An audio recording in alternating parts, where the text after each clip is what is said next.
folks. How you doing? Oh, sorry for keeping you waiting so long. I'm dealing with work. We have everybody's pipes burst. So they call us to go and do fire watches. And it's very hectic. This is a nightmare right now. What's going on? It's just, we have so much. I like having the work, but this is a lot of work. It's a lot. I even recruited a couple of listeners to come. I want to say a special shout out. Thank you to Larry Fisher for coming and working. It's been a big help. Thank you to everyone who's a Patreon member, subscriber. Josh Turner, PRTpodcast.com. Josh Turner, PRTpodcast.com. That's my email address. Use it. Send me your stories. Here's one thing I was going to say. I don't have all of your addresses from last week. I had a bunch of people who won, and I'm missing about 2 or 3 people's addresses. A couple of you sent me like a big old long thing, and I'm glad for that. I mean, but no address. So that's kind of a problem because I'm not going to be able to send you anything if you don't send me an address. I'm going to try and do the mail offs tomorrow. I'm really hoping that I can get it done, but it's a struggle right now. I don't know, if I'm going to be able to get that done. I'm hoping. Very stressed out right now. So please pray for us, and we'll pray for you. Thank you for everybody who donated last week. Donations are not expected, but they are appreciated, and we definitely appreciate your help as of late, especially with the move and everything. We've moved, and we are trying to get settled in. And here's the thing. I'm going to give you an update about the house because we were talking about it being haunted, and we didn't know because there was some weird things that had happened. Everybody's been asking me about it. It's, not everybody, but a few people have been questioning me and asking me how it's been going. I had something weird happen to me today. But Donita says, crap, I hope it wasn't me. Yes, you are one of them, Donita. What happened today was I hadn't had anything happen in a while. And it's been several days. Nothing has happened. So I'm hoping that it's residual energy and eventually it'll pass. It'll go away. Here's something weird. I was eating dinner at a place called Alpine Haus. I would say it's probably the best German food. Oh yeah. Around, hands down, right? I mean, and so we go to eat there once in a blue moon, and we went to eat there. It was me and I think you and Tony. Yeah, it's me, you. I know it was me and Nelly, but I don't know if it was you and Tony or you and Alec. No, Tony was there. Okay, so we went to go eat, and there is a haunted hotel across the street. Now, Alpine Haus is haunted. I've had a couple weird things happen to me there. And I got some stories from the people that work there, the owner, the managers, the waitresses and stuff. People have told me weird stories and stuff that has happened. They have a ghost named, hold on, let me see. Hold on. Hold on one second. There it goes. Now I'm going to ask you, Anthony, what is the ghost's name? Where, over at Alpine Haus? Do you remember? I don't remember. Neither do I. That's what? I don't either. Oh, That's what I'm asking. So I'm checking to see if I got the keys right here. There we go. I'm glad you don't remember. I don't feel so bad now. Oliver? I want to say his name is Oliver, or maybe the deliver. waiter's name is Oliver. I'm sorry, I don't want to say. And then I think the waiter's name is actually. But there is a ghost that they say sits in the back table of the front room, and people will see him, and sometimes he'll startle and scare the waitresses and waiters. And I have had a couple weird things happen to me there, and I'll tell you about it. But here's what's weird: we were eating there, and I think it was a couple days before Christmas, wasn't it? Yeah, I think it was like the day before the show. But we were sitting there, and I saw this guy walking down the alley across the street, but every time I looked up from dinner, which was like an hour long, I just kept seeing the guy walking toward me, and it was perpetual. So about the fourth time probably I looked up and I saw him through the glass across the street walk. I told Nellie, I said, look, didn't I say that, Anthony? I said, look at this guy. Yeah. Did you see him? No, I've never really You didn't seen turn stuff around like and, that. and see the guy that was walking across the street? No. Okay, I thought you did. Must have been Tony. Yeah, probably. And Tony's not with us tonight. Tony's working because we're so slammed. But the guy was walking, and then finally he turned and to the front and kind of disappeared into the darkness. And so I told Nellie she saw him. And then the second time after the first time after I told her, which would have been about the fifth time I saw this happen, he was doing it again. So I don't know what this guy was doing, or if, and then Nellie goes, well, that place is reputedly haunted. And I said, yeah, I've heard.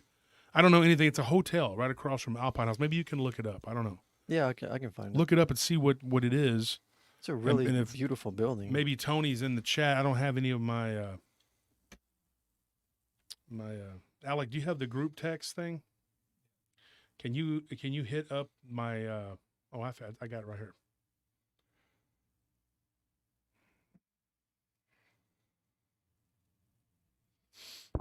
So I just sent the text. But it was really bizarre. And then Nellie said that the place is haunted. I don't know the history of it. I don't know anything about it. I know the name of the hotel is called the Faust Hotel. The Faust. There it is. It's called the Faust. But I did see a very weird thing. A guy just kept perpetually walking, and it was like he was always walking toward me. And he had like gray hair. It was long down to his shoulders. I saw that much. I can see far away, because I'm farsighted. But he was always walking toward me, and I'm like, this is so bizarre. It's so weird. And Nellie was like, well, it's haunted.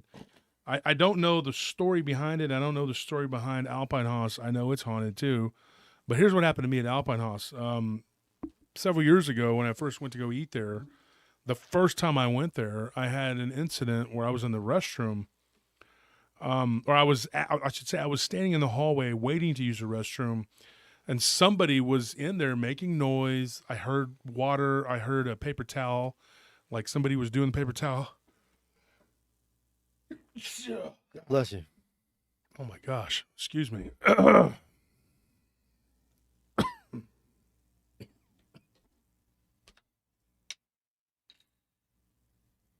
Hold up.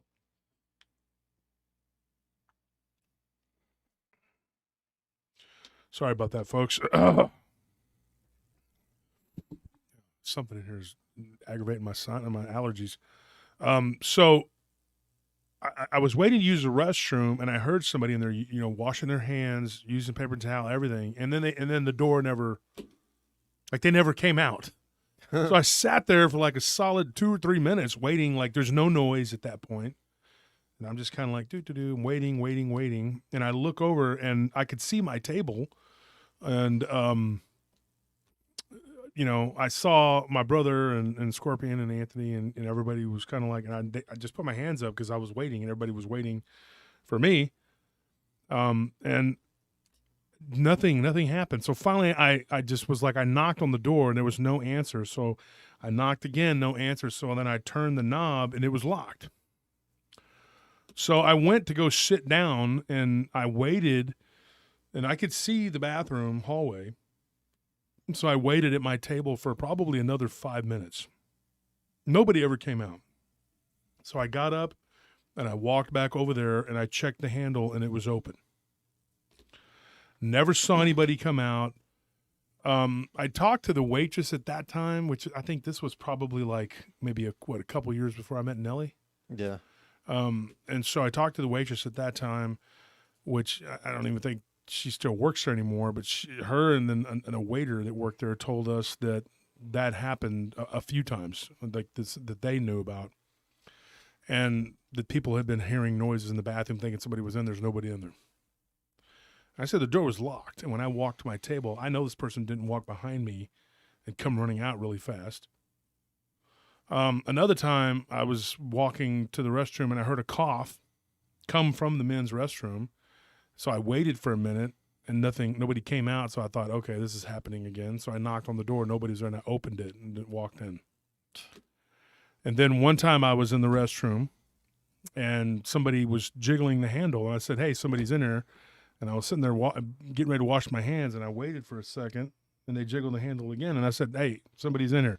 So I went ahead and washed my hands, and then I expected when I opened the door somebody to be standing. There was nobody there. And they didn't knock on the door. They just messed with the handle a couple times. And then another time, right as I was about to open the door, somebody knocked right when I opened the door, and there was nobody standing there. Well, that's more annoying than creepy. Yeah. So that was weird. I've had 4 or 5 different incidents involving the restroom. Plus, I've seen people in that hallway like moving in the corner of my eye when I've sat at the front of the restaurant. I was there eating during the daytime one time, and it was in the summer, last summer, and I saw somebody coming like what that looked like somebody duck in and out of the restroom, and I thought, man, that restroom area is really weird. So that's in that back hallway. It's an inconsiderate ghost. They're holding up the restroom for those of us who are alive. I mean, you're dead. What do you need? Well, I mean, they're alive too. They're just not. They don't have a physical body. What, is he taking ghost dumps in there? Like, what is he doing? Wash his little ghost hands. Like, dude, get out of here. When you got to go, you got to go. Well, I mean, maybe we're the ones being inconsiderate. You know, I mean, being a spirit is actually our natural state. Yeah, but he doesn't need to use the restroom if he's in spirit form. He knows good and well what he's doing. All right, that's the point. Probably, I'd say probably. Yeah. He's been annoying, taking energy from people, stealing energy, pretending to poop and pee and wash his hands. Well, they say that the ghost, they've seen a man with like a mustachioed guy. He's the one ghost that they see, and then the other one they say is a little boy, but not a little boy like he's like 10 or 11 or something like that. Yeah. You know, but he's still a little kid. And, you know, they said that one of the cooks, it scared the crap out of him. They turned around and there was a kid standing there just staring at him. But, you know, I mean, he must have been dressed, you know, from a time period or something. Because, I mean, there's people going to eat in the restaurant. A kid can wander into the kitchen, right? Yeah. I mean, that can happen. It's not like, you know, you're in there like, oh, my God, there's a kid, you know. It's like, you start screaming. Chef gets mad and throws something at him. Throws a fish at him or something, or a fucking piece of steak. You know, I don't know. I don't think that it was a normal person, let's put it that way, for the chef to be scared like that. Yeah. And then they said that they'd seen this child or whatever walk through the hallway. I personally haven't seen that. I've just seen things in the corner of my eye, and I could feel energy, and especially at night when they're about to close. I sat there talking to the owner for a while, and it's just a weird place. It's got a weird vibe. It's kind of creepy. It's kind of like Green. Yeah. You know. Yeah, I like Green. It's a pretty place. Yeah, Green Hall. If you don't know what Green is, it's a really nice place out there. It's called Green, Grune. It's a very famous place, the Green Dance Hall. The dance hall is haunted, yeah. Pretty much every significant major country star has been there. Yeah. And so, you know, you go out there, they have it's called the Grist Mill, which is a really good restaurant, but it's extremely haunted. And we talked to the waiters and the managers and people there about that place too. Bunch of weird stuff. A lot of weird stuff has happened there.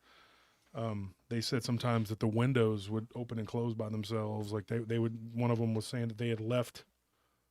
They went out to do something in one of the rooms, and they turned right around and went back in, and all the windows were open. You know, and I mean, it's a creepy place. And then you have all this. Oh no. Okay. So it's kind of in my eyes. Then you have this weird. It's a weird, like a rock building, stone building, but you when you look at where this place is at in New Braunfels, thank you, Aaron, for that donation. We appreciate it greatly. Thank you so much. You look at where it's at, and it's in the hill country, and it's where a lot of Dogman activity has been. Literally, I would say probably 3/4 of a mile to a mile from Alpine Haas is where the hitchhiker backpacker had his encounter. Yeah, just about. Yeah, about a mile probably. It's right there on that the Seguin exit. Mm-hmm. Yeah, and it's right there by the river. I don't know if people remember that story, but it's a so you do have a lot of weird stuff that happens in that area. Now, we came out of dinner one night there at the Alpine Haus, and there was 2 cooks, my wife, and was it you, Tony? Who all y'all were all out there? Yeah. Okay, and they saw a UFO, like moving around, really weird. And it's funny because I talked to one of the workers at one of the hotels that we do security for, and he told me a story. He goes, "I heard you have a show, blah blah blah." We started talking, and yeah, he told me about a UFO encounter he had. I mean, it's like it's very common to see UFOs in this area. It's not. It's been that way for last couple years. There's been a lot of UFO activity. But I walk out. I'm was talking to the owner, and I came out from talking to him, and they were outside with 2 of the cooks, and they were looking up. Said that they saw a UFO. So I missed that. I didn't see it. But I have seen one coming back from that riverfront drive, near New Braunfels, going from there to Wimberley. And that area is like a hotbed. It's like a triangle right there. It's full of Dogman activity. But I can tell you right now that if you camp out in that area, you have a chance of something happening. And I'm not joking. I mean, there has been a ton of Bigfoot activity, a ton of Dogman activity that has taken place out there. Belvedere. That's Nelly just sent me the name. The ghost's name is Belvedere. The waiter's name is Oliver. I apologize, Oliver. That was the guy's name. He lives in San Antonio. And but anyway, Belvedere is the name of the ghost over there. I got a story for you, and it involves something really creepy that a lot of people. Liberty, thank you for that donation. I appreciate it greatly. We all do. This involves something really, really weird. Everybody hears these stories about cloaking. Well, I got one for you. This happened in, at first I thought it was in Kentucky, but I went back and looked. It was actually in Tennessee. And it was I think it was on the eastern side. I believe, I'm not 100%. But this story was given to me several months ago, and now I'm over here trying to play catch up. And I know you know this story, Anthony. But what was given to me was a story of a cloaked, I think it was a cloaked creature, like a cloaking of some kind.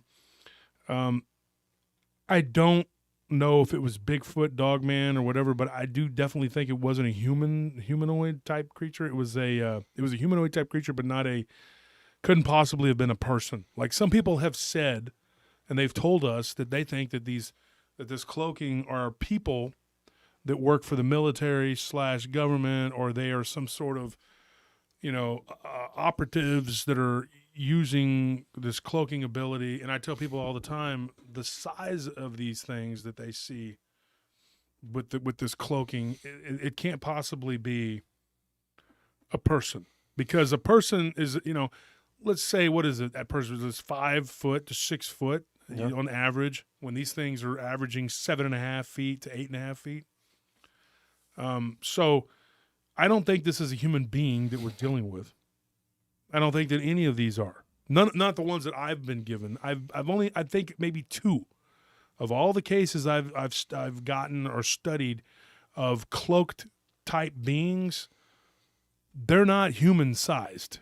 Unless I'm missing something of the stories you've read. Have there been human-sized ones, Anthony? I don't think so. No, not as far as I know. Yeah, so they've all been large, extremely large creatures, and they're shaped weird. And this one was no exception. This was 2 kids that were together. I believe they were cousins, and they were roaming around. They were riding their bikes up on this ridge, up in the Appalachian Hills, whatever. And there was this sort of like sunken in mine. Well, they called it a mine, but they described it like a cave, like that went down, and that you could jump down in it, and then it flattened out, and then you could walk for a ways. And they had seen the cave, and they had never gone in it beyond just jumping down, into it, and then kind of walking. They hadn't gone like too far into the cave system, into the side of this small mountain, hill, whatever. Surrounded by vegetation, but there's a trail. So when they were walking or their bikes, because at one point in the trail it gets kind of narrow, and so they couldn't ride side by side. They would have to ride, one in front of the other. and they see this weird-looking creature that looked like it was down at the bottom of the hill, and one of them saw it because the sunlight was like glinting off of it. So whenever they saw this thing, they saw it like it looked like a prism. You know what I mean by a prism? Like a bunch of different colors or whatever. Like it was like giving off an array of colors. And so when they saw this cloaked being down at the bottom of the hill, the one kid tells the other kid, he says, "Hey man, check it out. There's something down there that's like, you could see it in the sunlight. It's like refracting the light, whatever." So they look down at the bottom of the hill and they see it. Well, this thing begins to unnaturally leapfrog up the hill to where they're at. And they were only about 30, 40 yards from the entrance to this cave. So the older kid, the lead kid, the one that was in the front, I think he was a couple years older than his cousin. He's not the one that gave me the story. It was the other one. But he said that to his cousin. He told me, he says, he said, "Hey, we need to go and let's hide in the cave." He said, "That's a terrible idea. We're going to be trapped. Yeah, that thing is going to be." nowhere to go. He says, "Well, if we can get to it before it sees us," and he goes, "Well, how do you know that, where the eyes are?" Because all he saw was like an image of something that looked humanoidal. So they took a chance, and the other kid just bolted for the cave entrance and got in it. So he left the other kid outside the cave, and he's like, "I had no choice. I'm going to stand outside with this predator-looking creature." He said this happened back in 1999. So he said there was like this predator-looking thing, or I'm going to climb inside this defunct mine/cave and hang out with my cousin and hope for the best. So he said that he took off. The thing was still pretty far down, but it was moving quickly. And he got around it was kind of like a curve, He got around that curve, and they went into the cave, and the little hole anyway. He said the hole was just barely big enough to get into. Like it was like it was a hole, smashed in the side of a small mountain. Thank you, Taylor, for that donation. It says, "Happy New Year. Looking forward to great things for PRT." I am too. I hope so. I hope we grow. I hope YouTube allows us to grow, and I hope Facebook allows us to get people to. We have people joining, but we're not getting any bigger. It's really weird on Facebook in particular. So I don't know if there's shadow banning or what Facebook is doing, but anyways, they jump into into the cave, which is the mouth of a cave basically, and this creature, whatever it is, gets up to the top of the hill, and they're sitting in the cave, and then as soon as they both get into the front of this cave, they hear something in the cave. Like they hear like a shriek, like "Rah!" Like something, I can't do it. I don't know how it sounded because he didn't tell me how it sounded. Best case scenario, it's a mountain lion. But yeah, they thought that there was a shriek coming from the back of the cave. Now at that point, I asked him to explain. I said, "A shriek, that could be anything. What does it sound like? What is this? I mean, it's a shriek. You say it's a shriek." He says, "I don't know. It was like a shrill shriek noise." I said, "Barbra Streisand, dude. I don't know what you're talking about. I can't. You know what I mean? Like I have no idea." Okay, I don't know what kind of shrieking, like was it Cher shrieking? What was it, Pink? I don't know. I'm just trying to figure out like what it was that he heard. And he said, "Okay, maybe if you took like a banshee and mixed it with a mountain lion." I'm like, dude, how do we know what a banshee sounds like? Oh, so Fergie singing the national anthem. Fergie singing the national anthem. That's what I settled on. I was like, okay. Yeah.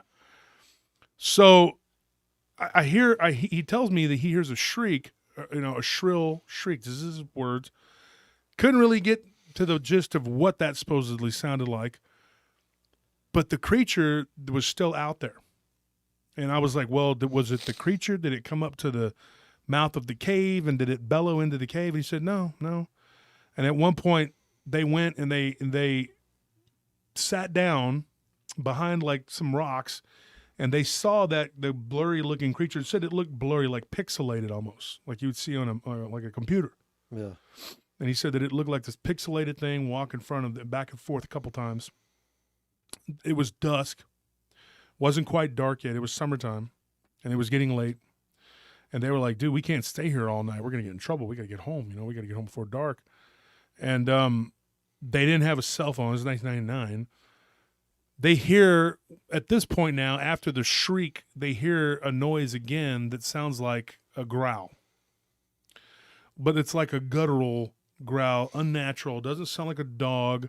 Doesn't sound like a cat roaring or anything like that. Just something like, he goes, something I'd never heard before, and I can't describe it to you, is what he told me. But he said it just sounded distinctly different from the first noise.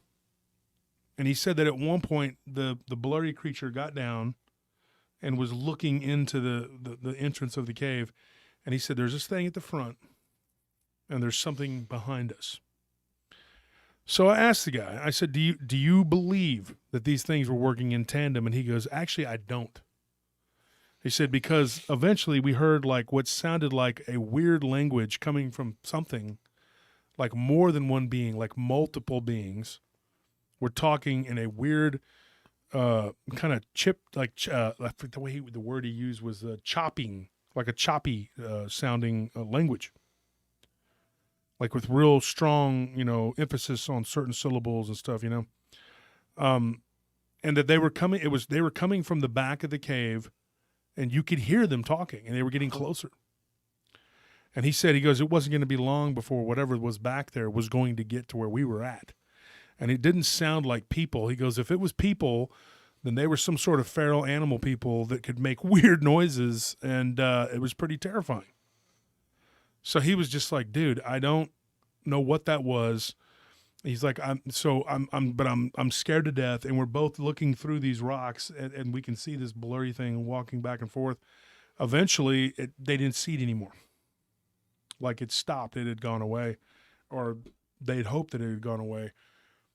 Whatever was in the back of the cave was getting closer. And as it got closer, the thing that was in the front must have retreated. Right. That's what they assumed.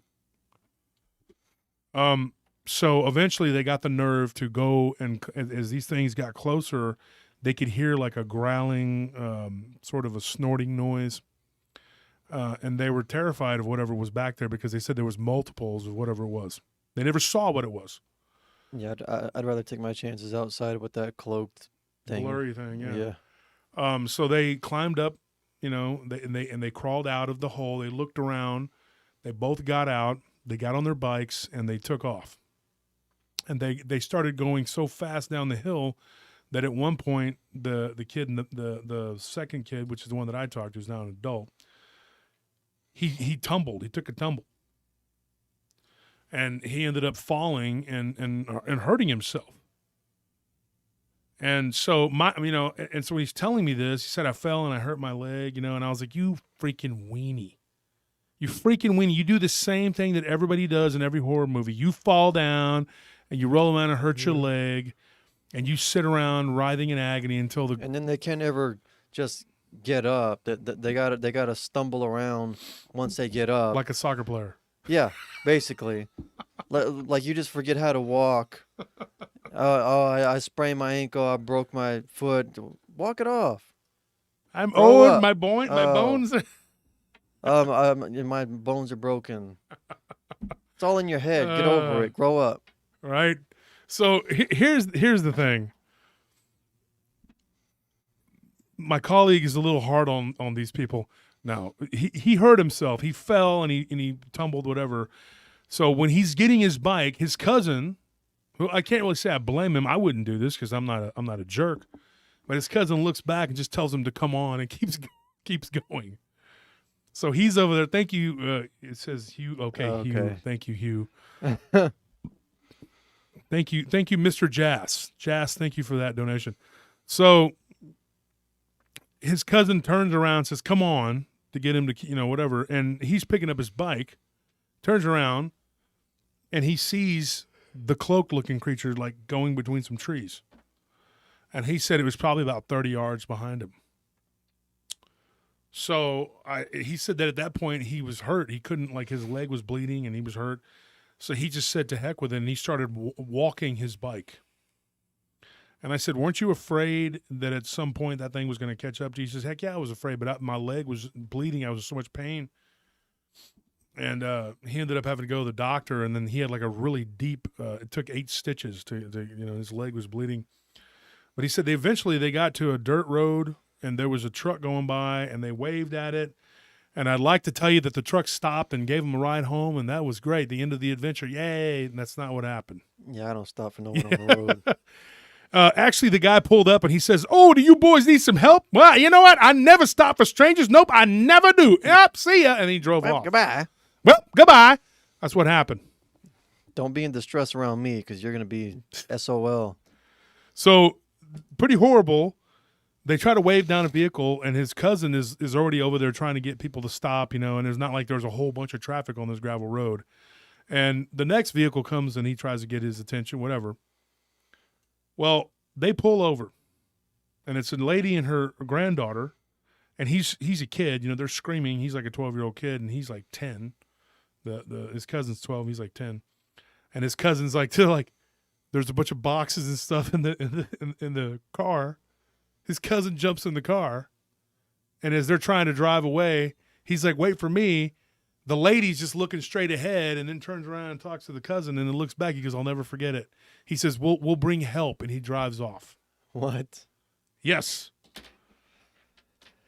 So the guy that told me this story, he said this is an absolutely true story. He's sitting there just in shock that his cousin could be either that stupid. He said his cousin was a pretty stupid guy. Like, he's like one of those people like, "What for? I need to know math." He's that kind of person, dude. You Okay. better hope that thing kills me because if it doesn't, I'm gonna kill you. Yeah. So he takes off in the car, right? He's there by himself for about 5 or 10 minutes. He walks across the street to the other side of the road and sits in a ditch because the thing is across the road. He said he sat there for about 5 minutes waiting, and then he looks to his left, and about 20 yards from there, he sees that thing cross the road. And it's right there, and he's still in shock about the cave and everything else that had just happened. Luckily for him, one of his mom's coworkers was driving by. She was driving by, and it was like not a busy road. He was like, it's like by the grace of God that this happened. She drives up and says, "Hey, do you need help?" And he's like, "Yes, I'm bleeding." And she gives him a ride and gives him a towel, and they go into town. And he's really mad at his cousin. And I said, "Do you still talk to that guy?" He says, "Yes, I do." And I was like, "Oh my gosh, no, I don't think I could have holidays with this guy." Because my buddy, when I saw what I saw, my buddy, who's apologized to me many times about running, but I should have ran too. I just stood there. And then I walked as best I could and then ran, but on wobbly legs. But trying to run on wobbly legs is really hard. And I don't hold it against him or blame him for taking off, because I'm the one being stupid just sitting there. But he was injured, and his cousin just well, see ya, and he leaves him with this whatever it is. So then he tells this fantastical story. When they get back to civilization, his cousin's story is actually a lot less sensational. His cousin tells everybody that they were chased by a bear. What? Yeah. So he tells a different story than his cousin, and then later on he confronts his cousin, and he's like, they're playing Nintendo or whatever it is, at that time it was the N64 or something. He was telling me about it, and they had a sleepover, and he had another cousin that was his exact age, which was that cousin's younger brother, but he was sick, and that's why he wasn't with them. And so they had an argument. He says, "Why would you leave me, and then why would you tell people that we saw a bear?" And he says, "Because my mom and dad aren't going to believe me when I tell them what really happened, and my dad's going to spank me." Well, he said just then his dad came walking into the living room where they were playing video games, and his cousin's name is Eric. I can tell that. And so he tells Eric, "Come here." And he says, "So what really happened that day?" And so Eric proceeds to tell the entire story the same way that my witness did. And then his dad's aggravated. He's very angry with him. He tells him, "Why would you lie about that?" He goes, "I didn't want to be made fun of, and I didn't want to get a spanking and be accused of lying, so I would get spanked for that." So he ends up getting a spanking anyway because he lied. And according to what I was told, his dad's not really the nicest guy. He could be kind of a hard, person to deal with. And so he spanked his kids quite a bit. And I guess that was it. Kid didn't want to, whatever. So what ended up happening though, about 2 weeks later, they went on a little camping trip, on a little getaway, whatever, and he went with those cousins and an uncle, which is that kid's dad. And he said it was about 2 weeks from the time that the kid got the spanking, whatever. He said 2 weeks after that, which was several months. And he said that when they were sitting there fishing, his Uncle Rob told him, which is Eric's dad, that was a kid that lied, told him, he said, when I was a kid, we were throwing rocks up that hill to try to see who could get to the furthest. And he said this weird looking creature stuck its head out of a hole in the ground. Thank you for that donation. So it stuck its head up, and he said, I'll never forget it, dude. He said the head looked like almost like an iguana. But he said that below the iguana was like the arms or whatever of this creature, and he said arms. Yeah. And it lifted itself up, and it looked at him, and it was just kind of like staring at him, and it had a weird elongated lizard type head. And so he asked his uncle if he had ever heard any stories, or if there were stories or anything like that precipitated what had happened to him. Like he goes, had you ever heard anything about that area? He said the only thing I'd ever heard of was the spook lights, and that it was a haunted area, and sometimes people would claim to see Bigfoot. Nothing about reptilians or haunted caves or anything like that. His uncle didn't know anything about that, but he did say that he had that weird incident happen to him. That's all that he said. There wasn't anything else to it. He just said, me and my friend, he said we were throwing rocks, and he said his friend's name was Tad or something like that, and they threw a rock and they saw this creature pop its head out of the ground, looking like a lizardy type iguana headed thing. Yeah. And they took off running. So anyway, Blanton says here, says that let's see, Appalachian Tales of Terror with Jimmy Blanton. That's why people don't come forward with these sightings. They're afraid to be made fun of. I seen a wood booger. It scared the crap out of me. It took a while to go back into the mountains. Yeah, that's the truth, Blanton, Jimmy Blanton. People are they don't, that's why you can't get people to come out and just say, hey, yeah, this is me, I saw this, otherwise you just have people calling in after calling in, and you just have people just telling their story after story, because they're like, hey, I don't, this happened to me and I want you to tell it, and so you sound like a crazy person instead of me. It's fine, I'll do it for you. But so here's another one. Here's another story, and it comes out of a similar area. This was in West Virginia, and it's not real long, but it is a cloaking story, and it is weird. They were at a cemetery that was kind of high up on a ridge, and it was in a mountainous area. It was an old, dilapidated cemetery that had been there since the early 1800s, and it was like a family cemetery, and they were there playing around amongst the tombstones or whatever. And there were 3 kids that were related, and then 3 or 4 neighborhood kids. The 3 kids that were related were 2 brothers and a cousin. And then they had a bunch of friends with them. They were running around. And this one happened. They were shooting fireworks, and it was New Year's Eve. It was, I think, the day before New Year's Eve, which is like today. So I thought about it. I was like, that's a good one to tell. And this is weird. They were shooting fireworks at each other, like kids will do. Back when I was a kid, we did that pretty regularly.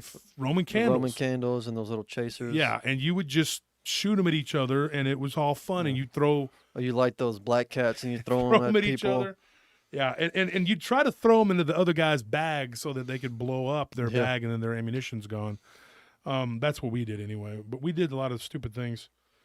But these kids were no exception. They were doing stupid things, and the youngest ones were like 9 or 10. The oldest ones were like early teens, whatever. So they weren't like little kids. They were kids that probably knew better. They shouldn't have been playing around, whatever. But one of them screams, and she looks at the tree line, and she sees this creature that had the musculature, upper body of some sort of like werewolf-looking creature. She had long, skinny arms, and it had a really muscular body, and it had the legs came down, and they had the weird looking hawk looking leg, like something that stands on its hawks like a dog, like a dogman. So I said, okay, so this is a classic dogman sighting. He says, no, hold on.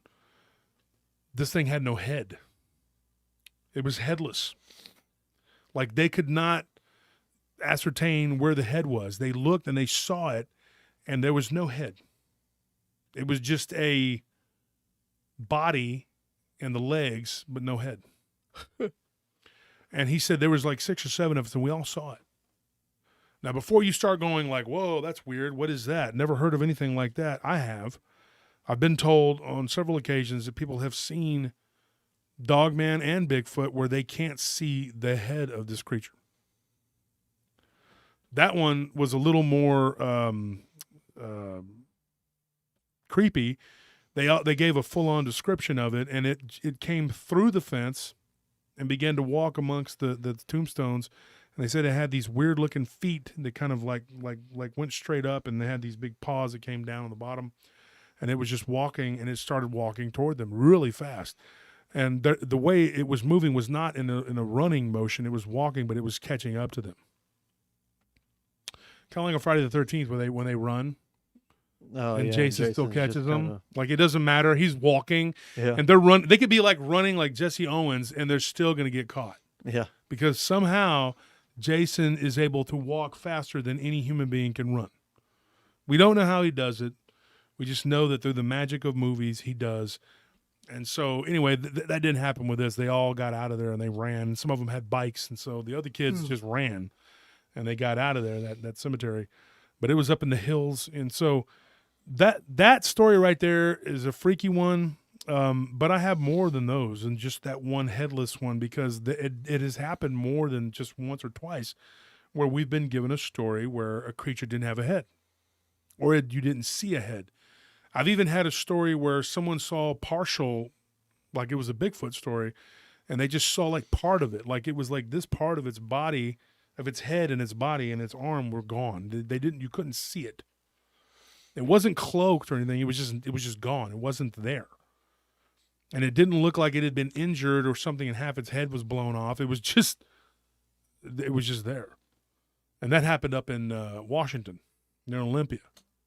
And somebody had claimed to have seen a Bigfoot, and run across the road, and they were just like, part of it was not, it was gone. Like it turned at one point, and was like waiting to cross, and then when it did, there was just half a body, half a head. The body, like from down, and the legs were there, but this part of it, was gone. So I was reading that one just a couple weeks ago, and I thought, well, this one, I could tell along with the one. And here's one for you for New Year's Eve. This happened on New Year's Eve, too. Some people were out shooting fireworks, and this guy claims that he had a terrifying encounter. They were at someone's house. This happened here in Texas, and not Seguin, Snyder. Near Snyder, Texas. I got 2 of them. They're that same town. I saw the Snyder, the one from Snyder. I thought, this is another one I got. So I looked that up, and so...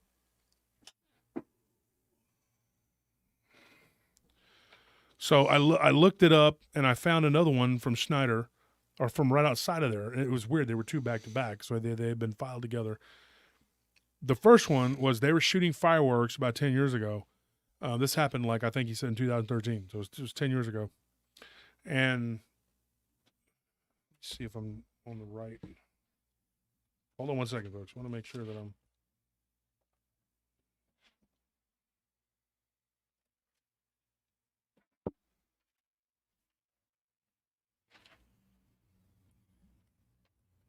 I'll be back here.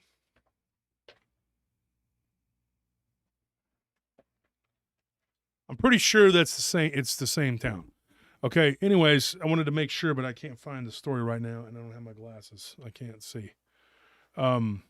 So it's in Snyder, Texas, and what ended up happening was they were shooting fireworks, and they're having a big old get together, whatever. This person goes in to use the restroom. He said there were like 15, 20 people out in the yard, and it was New Year's Eve.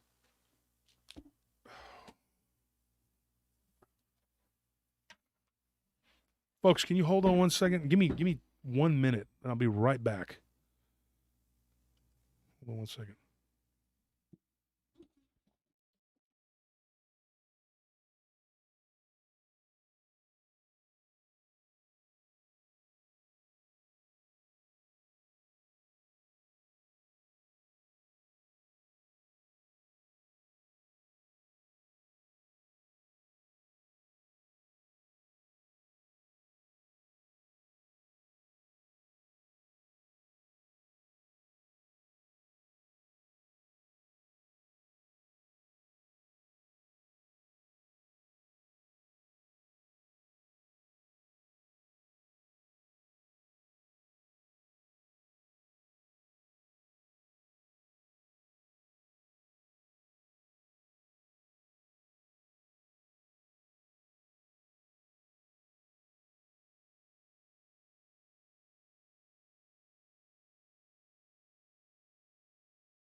Okay, folks.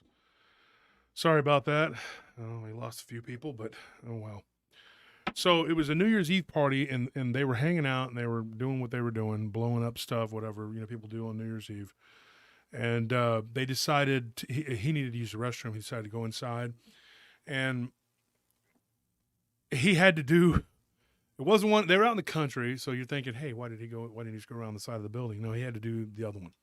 So he went in there, and as he's walking down the hall, he had a weird feeling, like he walked through a cold spot, and he had never been into this house. He was only inside a little bit earlier when they had some food in there or whatever, and then it was cold and everybody was outside. So he had gone in there to warm up at one point with his girlfriend, and they ate a little bit of food.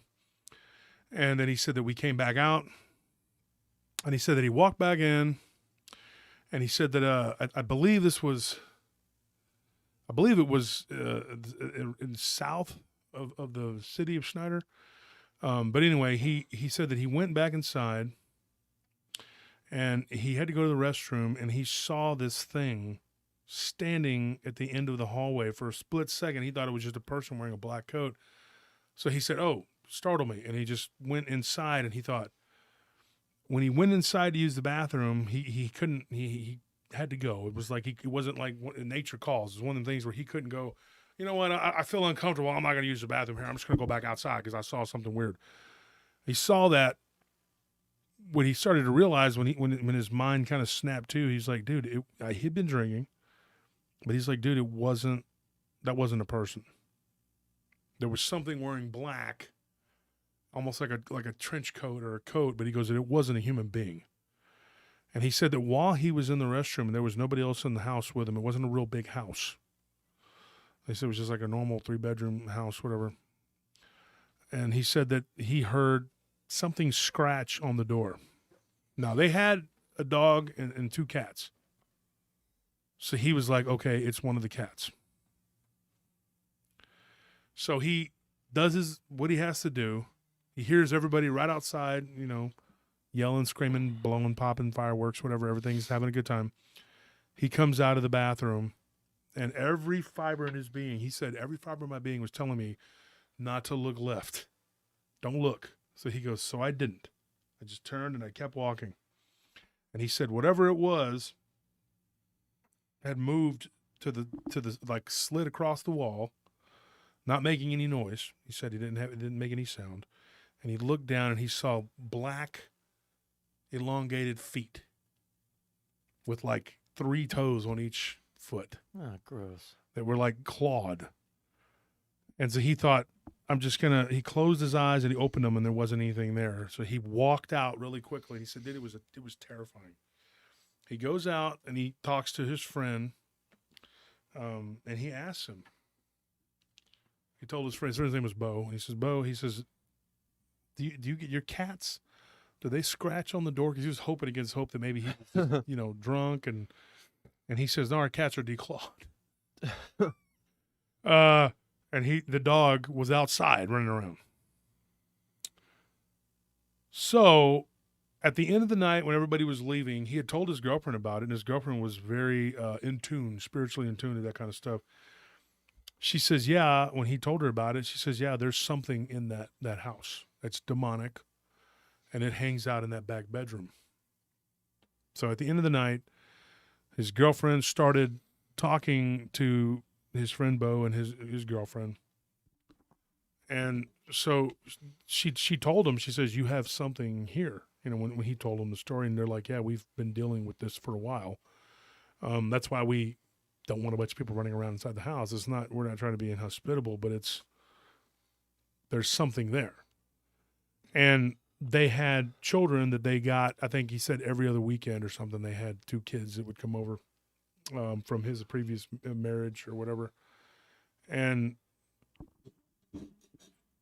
basically saying that back bedroom is where the kids sleep whenever they're there, but they wake up with night terrors to the point where the guy, Bo's ex-wife, is like, I don't want the kids going over there because there's something that's grabbing their legs. And it's one of the kids had something put its hand around their mouth and they couldn't breathe. And they got terrified. They woke up in the middle of the night and blah, blah, blah. And then some people had to come. The ex-wife and the stepdad had to come and pick them up in the middle of the night and take them, So that room wasn't used for anything but that and then a little bit of storage. And so this guy that gave me the story, his girlfriend, being sort of clairvoyant, Thank you, T. Cutler, for that donation. And yes, please hit the like button. It says, looking forward to 2023 with the PRT. Happy New Year to all.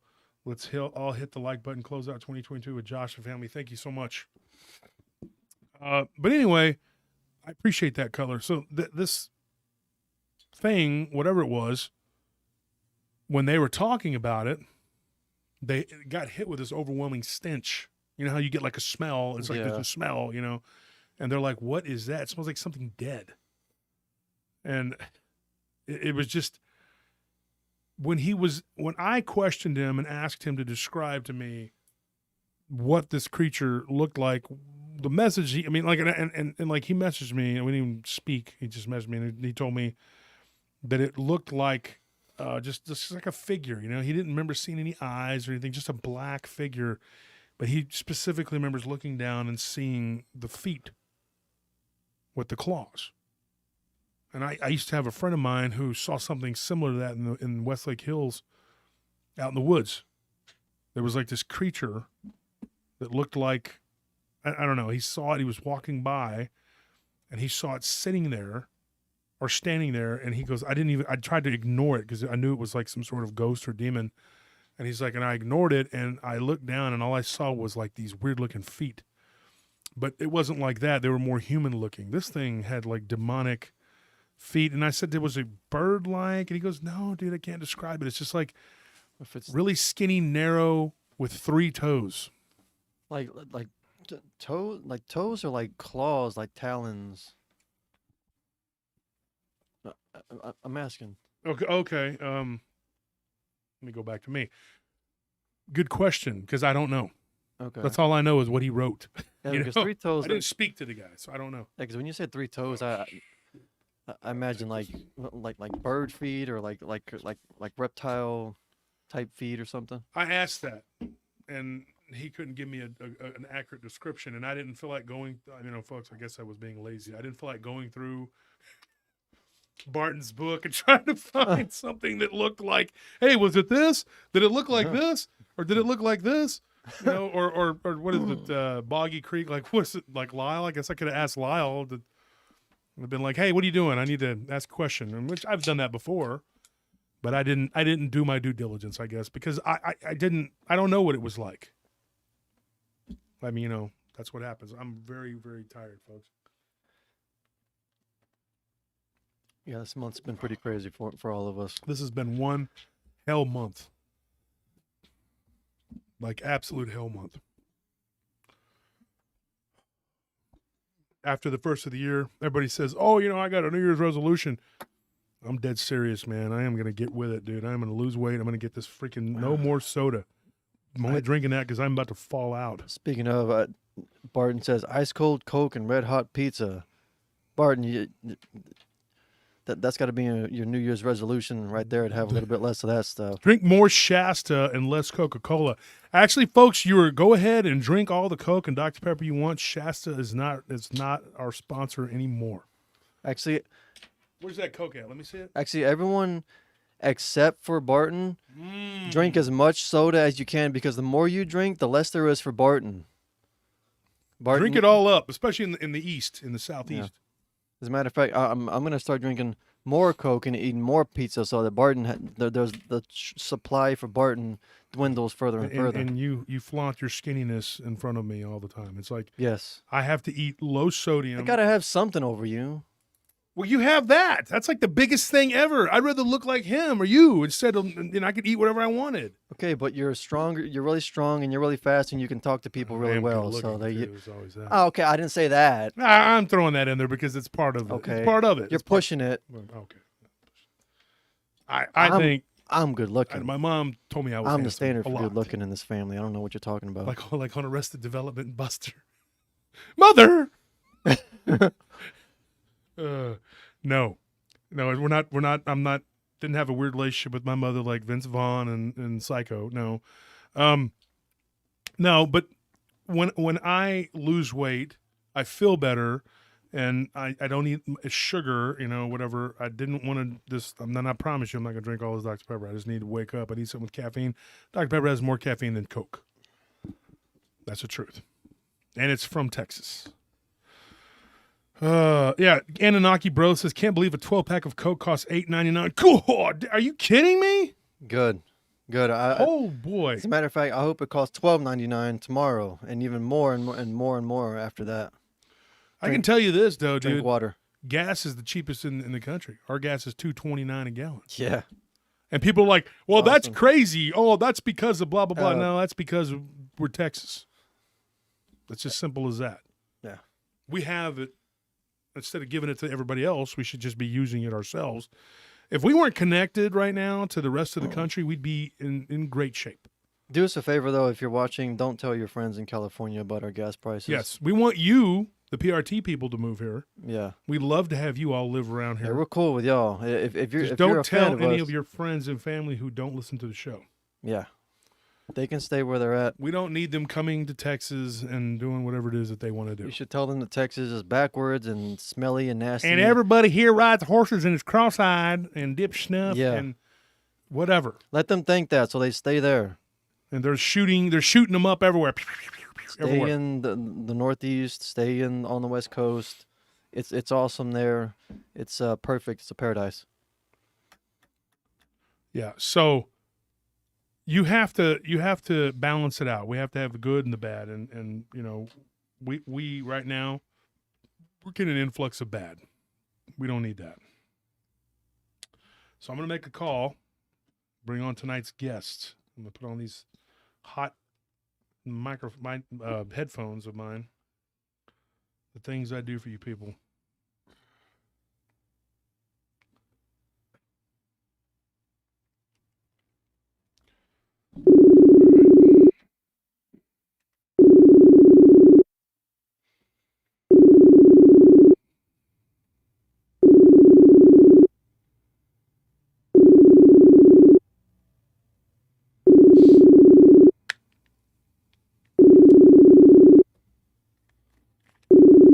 Let's try again here.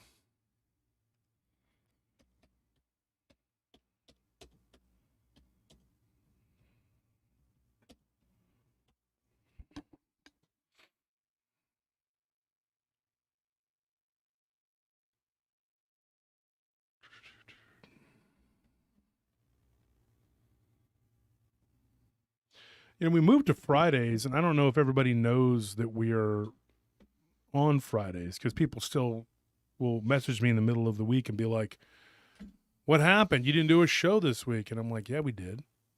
But I just don't know if people aren't paying attention and they don't realize that we're on Friday. I don't know. Well, if you're subscribed to the channel, and if you're watching this, if you look below the video, there should be a little bell icon somewhere there. YouTube changes their stuff around so much, but if you see that bell icon, click on it, and you'll get a notification on your phone every time there's a new video, so you won't miss out. Okay, I don't know what's going on with tonight's guests. Let me keep trying.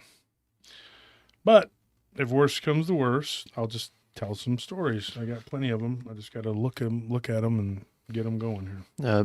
Beekeeper says, did I get kicked off the chat?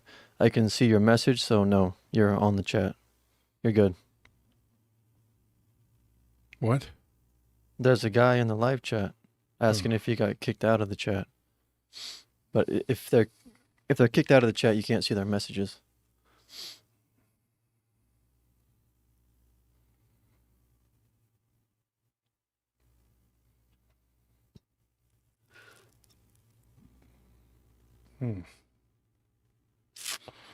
Well, hopefully this person will message me back. In the meantime, I can talk about just about anything. Okay, I had a guest lined up, folks, I promise, and they just messaged me about 15, 20 minutes ago, and I thought we were on for tonight, but I don't know what's going on. Stuff happens. Anyways, if anybody has anything they want to talk about, give me a subject, and I guarantee you I have a story for it. I've got plenty. I'm about to do another set of 1 hour drops. We're only going to do like 2 or 3. We're not going to do the big drop like we did before. That I thought would work out better than it did. Like 30,000 people watched one episode, and then 2,000 people watched another episode. It was just, I don't know. It was janky.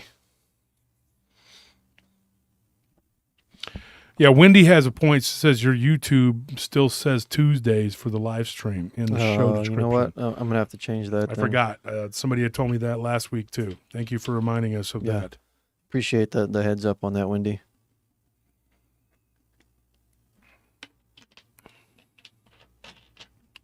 Now, Holly M says, I haven't quite gotten used to the show being streamed on Friday, but I made it tonight. This, folks, let me tell you something. This should be a priority. It should be a priority. I don't know why it's not. You need to clear your schedule for Friday because we need more than 300 people in this chat.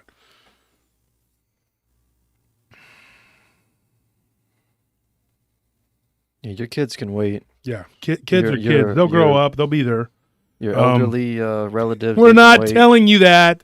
We are not telling you that. There is no way in heck I'm condoning that. It's not something you take care of your children and your relatives. Okay. We're not even gonna play around. Because somebody will do that, they'll neglect somebody, and then it'll be our fault.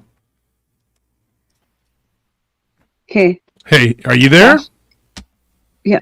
I just stepped away for 1 minute. Okay. All right. Just making sure because you had just messaged, and then I tried calling. So this is Sophia. Sophia, you want to say hi? Hi there. So you Is this a podcast or what is it, Josh? Yeah, it's my live okay. stream. Yeah, have you? Okay. We've talked before. Yep. Mm-hmm. Yeah. Okay. And I didn't know if you knew that we were going to be on a live stream. I thought that you knew that. Yeah, I knew it was a live stream, but I didn't know if it was visual or just voice or what it was. Yeah, it's just audio. Okay.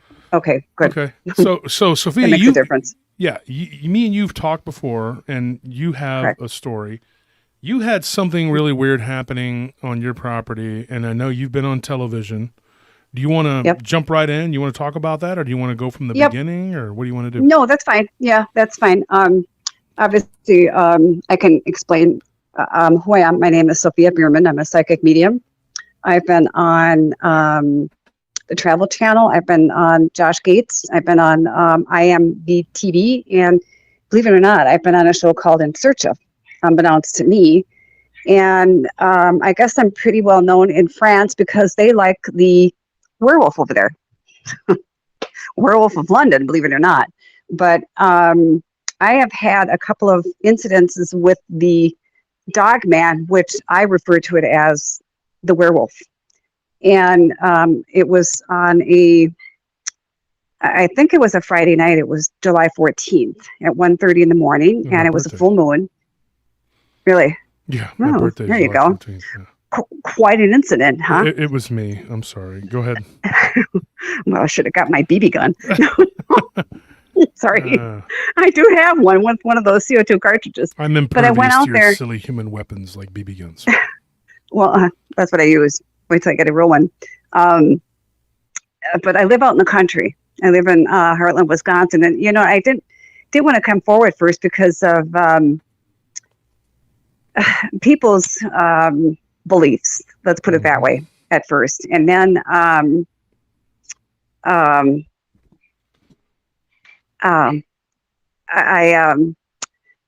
after thinking about it, I emailed Linda Godfrey. Mm-hmm. And this was 2014. But I'm outside in the back at 1:30 in the morning. And here it is, a full moon. It's really, really quiet. And here I look along the tree line, and these people have these huge Italian evergreens. I see this thing coming. I'm like looking, and I had my little Yorkie at the time, and we're looking, and I'm like kind of leaning down and looking. I'm like, what the heck is that? And I'm looking and looking, and I'm like, and here it comes. First, I thought it was two kids playing a trick on me. I thought it was one piled on top of the other. Oh, okay, and I'm just watching them coming across the tree line in the back of the yard, 2 feet, just walking, and I'm like, no. What is that? First, I'm thinking one of them's got a fur coat on, one on top of the other one, one carrying the other one. Maybe they're coming home drunk. I'm just watching them.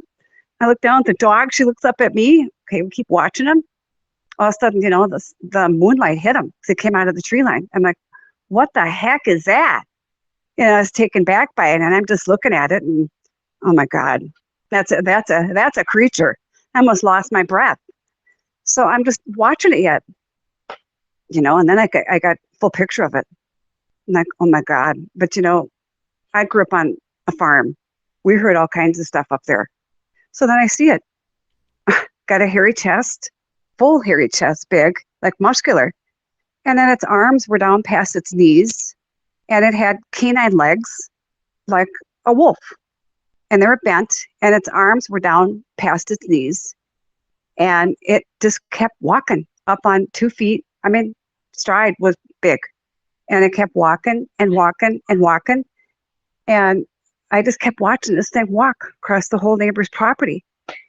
And I stood there and watched it. I probably watched it for close to 5 minutes. And it just, I just stood there. And what am I going to do?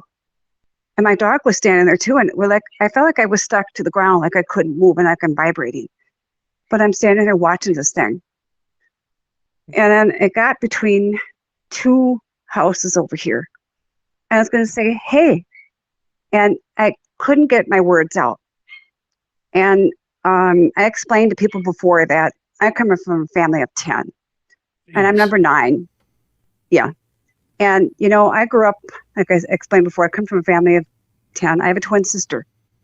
And there's 4 of us that are psychic in the family, and it came from my mom.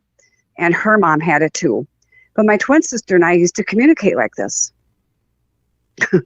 telepathically in school. Well, so this thing, I was going to say, hey, what are you doing? I couldn't get the words out no matter how hard I tried. And I knew this thing, and I told Linda this. I tried to say it, and I knew this thing stopped between the two properties over here and looked right at me. And I knew it read my mind. I know it did. That I was going to say, hey, what are you doing? Looked right at me. Didn't turn its body, turned its head, looked right at me, had a little dog face with 2 little pointed ears and a little snout. And I knew it knew what I was going to say. I was like, oh, this is what I did. Like, what the? What?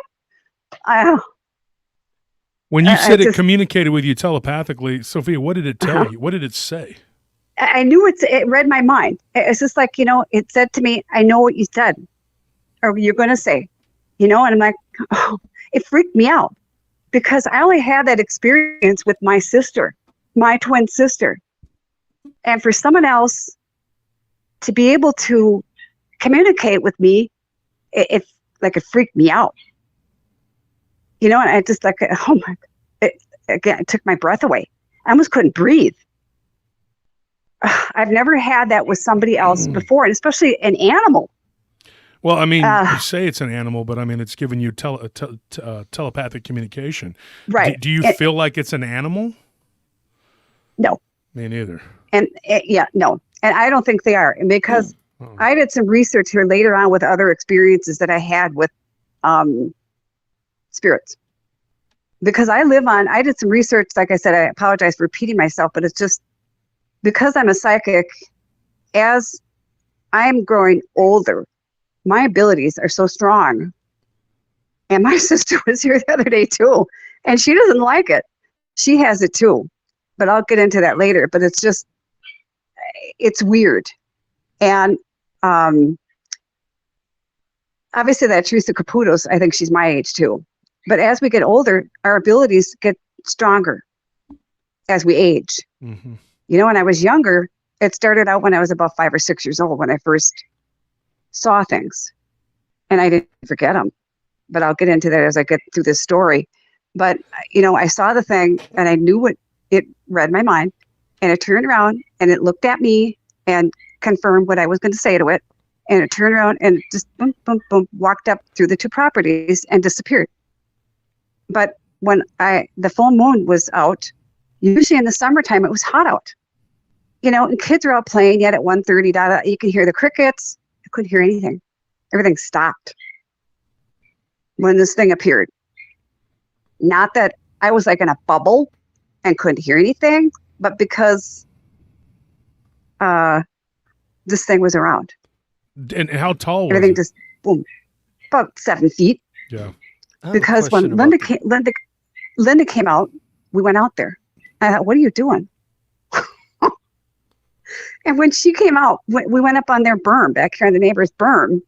And the thing, and it's got a habit of doing this, and I don't know if you heard this from other people, but killing vegetation that it walks on or walks under. Yeah, that's actually something that's not talked about a whole lot in these reports, but that is something that does happen.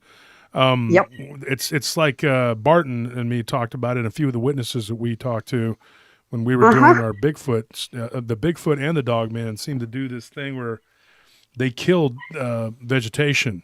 And I think we believe that it may be something that has to do with radiation. Okay, because I was wondering if it's something it secretes in its body.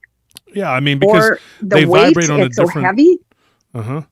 Yeah. Mhm. I think it's But it something killed that the street. vibration. Yeah, it's a vibrational thing, I believe. But Mhm. but I believe that there could be radiation involved because we've had people tell us that a lot of my colleagues too that have done this and gotten research and who've interviewed people. They're like, hey, Well, I'm glad you said that because, on another note, nobody's ever mentioned this. And few people know this about me. Um, and obviously, everybody knows Linda just passed away. mhm. And she confided in me 4 years ago. She was sick. And I never said a word. She asked me not to, and I never did. Yeah, She she wanted to emailed it keep to me, it. and then Yeah. she called me. Sure, she did. But she told me because the thing is, I have a lot of health problems, a lot of health problems. And I have lupus and other things. And, Linda's come in a lot of contact with a lot of weird things. And Mhm. so have I, in the spirit world and everything else. I highly believe it's from these things. That's what I think. And I'm glad you said something. I don't care what people think, but that's what I think. Do you think that maybe part of your illness came from dealing with this kind of stuff, or I think so, yeah. wow? Because like I said, I have 10 brothers and sisters, 9 brothers and sisters, sorry. And out of all of them, I'm the one who's got all the health problems, all Yeah. of them. Mm. And I'm the one who's the one that sees all the spirits. I'm the one who interacts with all of them. I'm the one who's got the most ability to see everything and hear everything. Oh, Yeah. how is that? How Well, is that I think you're possible? being exposed to certain energies that other people are not able to Right, tap into, and right. That's the certain thing. energies that the human body is not necessarily designed to endure. Well, and they call it the sixth sense, and they call us a reason for sensitives. And that's the thing. And I'm Right. sensitive to everything. And it's like, for example, like here on Christmas, I'm standing here in the kitchen. Nobody else was around. And I'm like, oh my God, I get severe migraines. And I'm listening. I'm standing, what the heck? Is somebody outside? I live out in the country.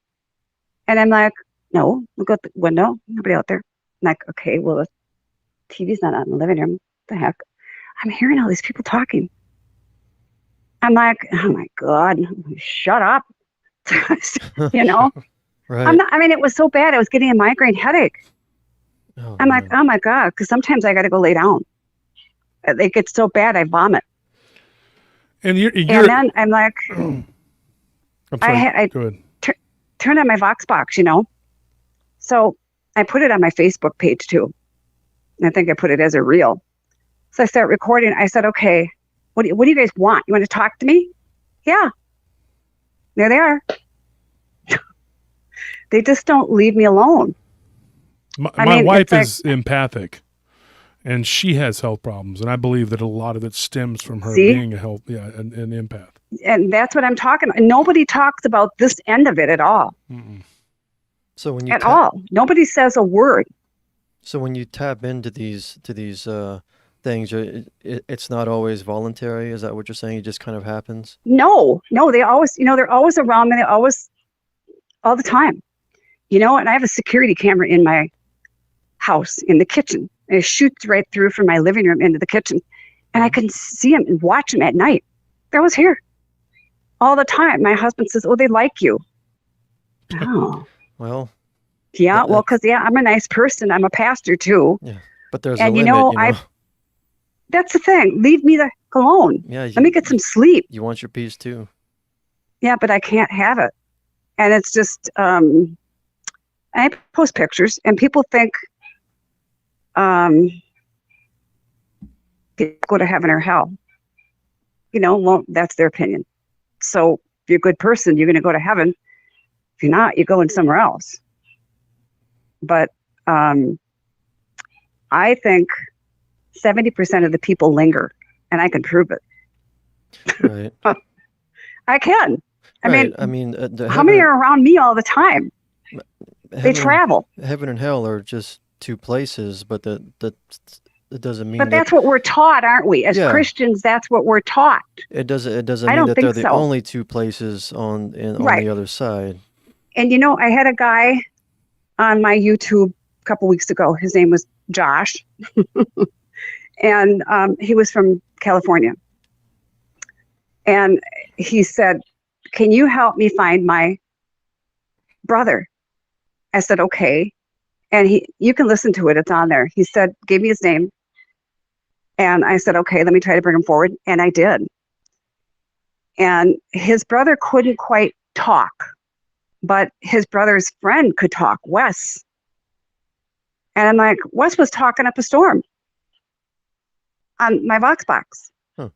And yeah, I mean, you can go back and listen to it. And I'm like, so Josh asked me, he said, "How did he learn how to talk?"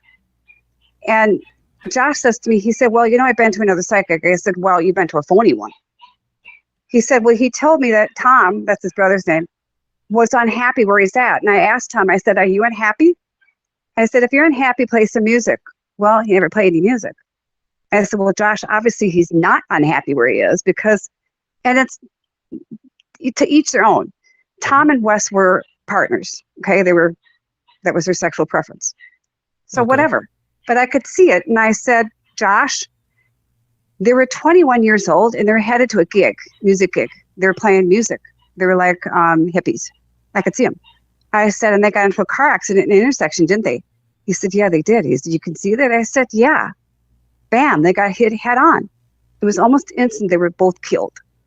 Yeah. And then I said, but obviously, like I just repeated that. Wes learned how to talk more, but you know what? Wes is here at my house. Right. They'd hear because I got him on another Vox box.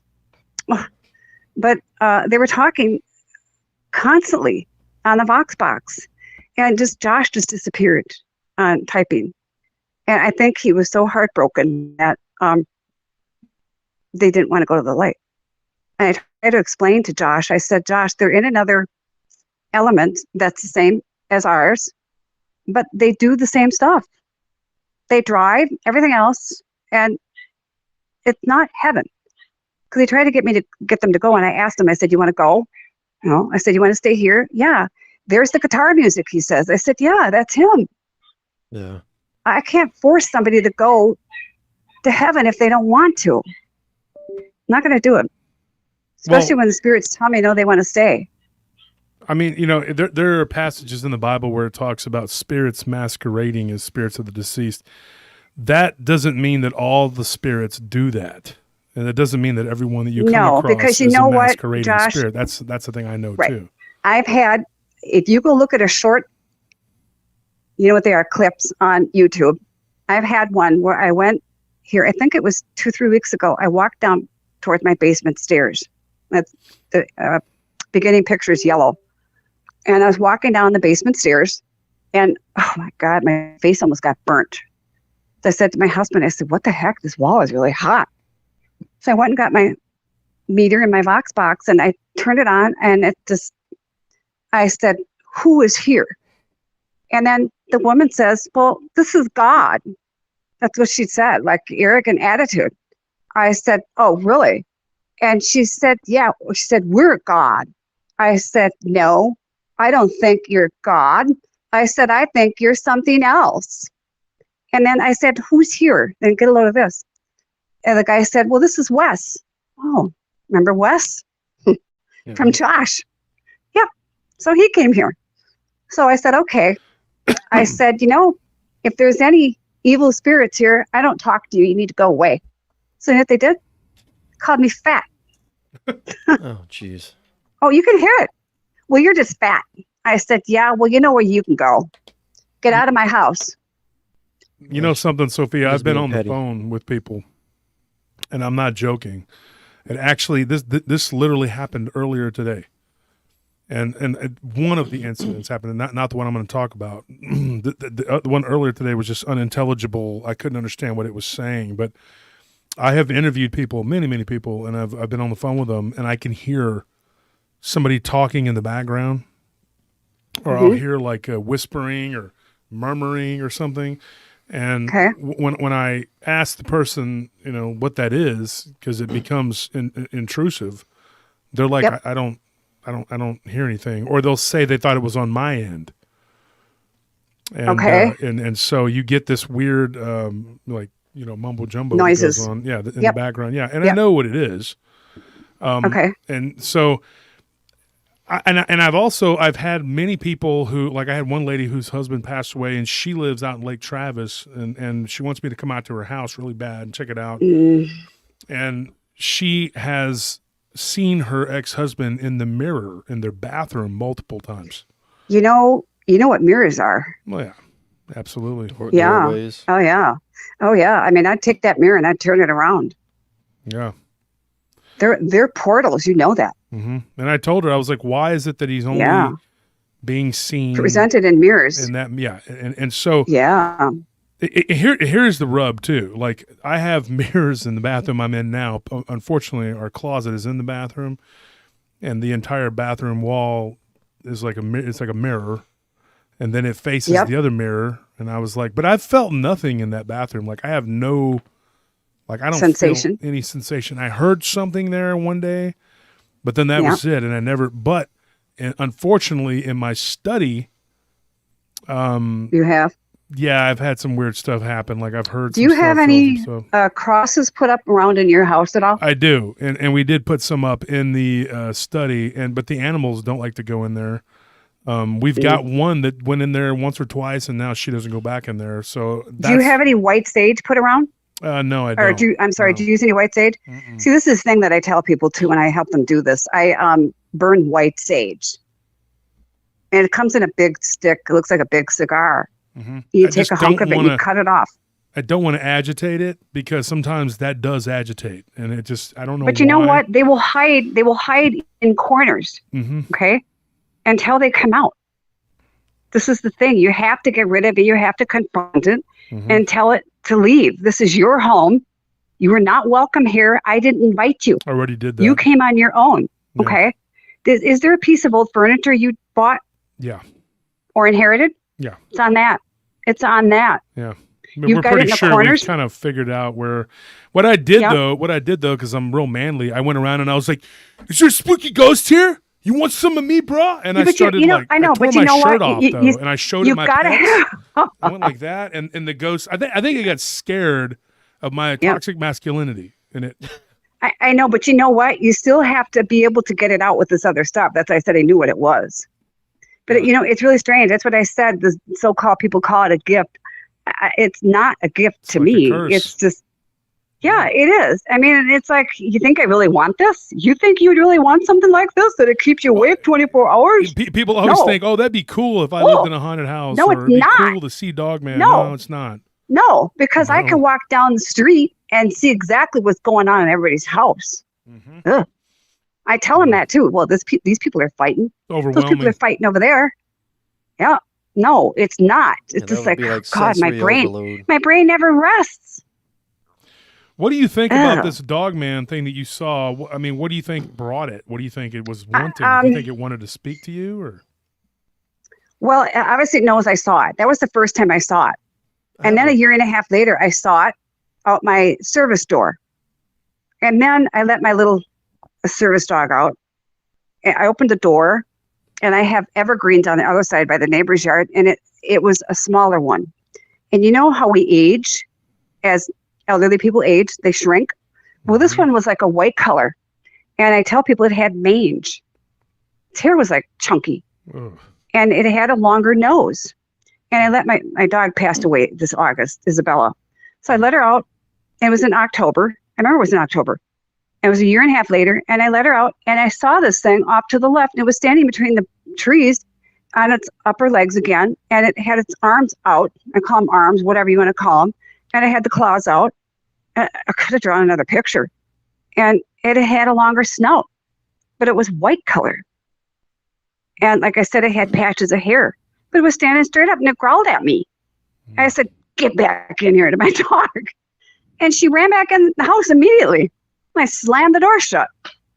And I came back in, I told my husband, he just blows me off all the time. Well, you too. So whatever. but that was the second time I saw it. And then probably, I don't know if it was in the spring or summer of that year, next year. I have 2 autistic kids. And my daughter would always say to me, her bedroom is in the front of the house. And I have bearded irises out there. So they get real tall.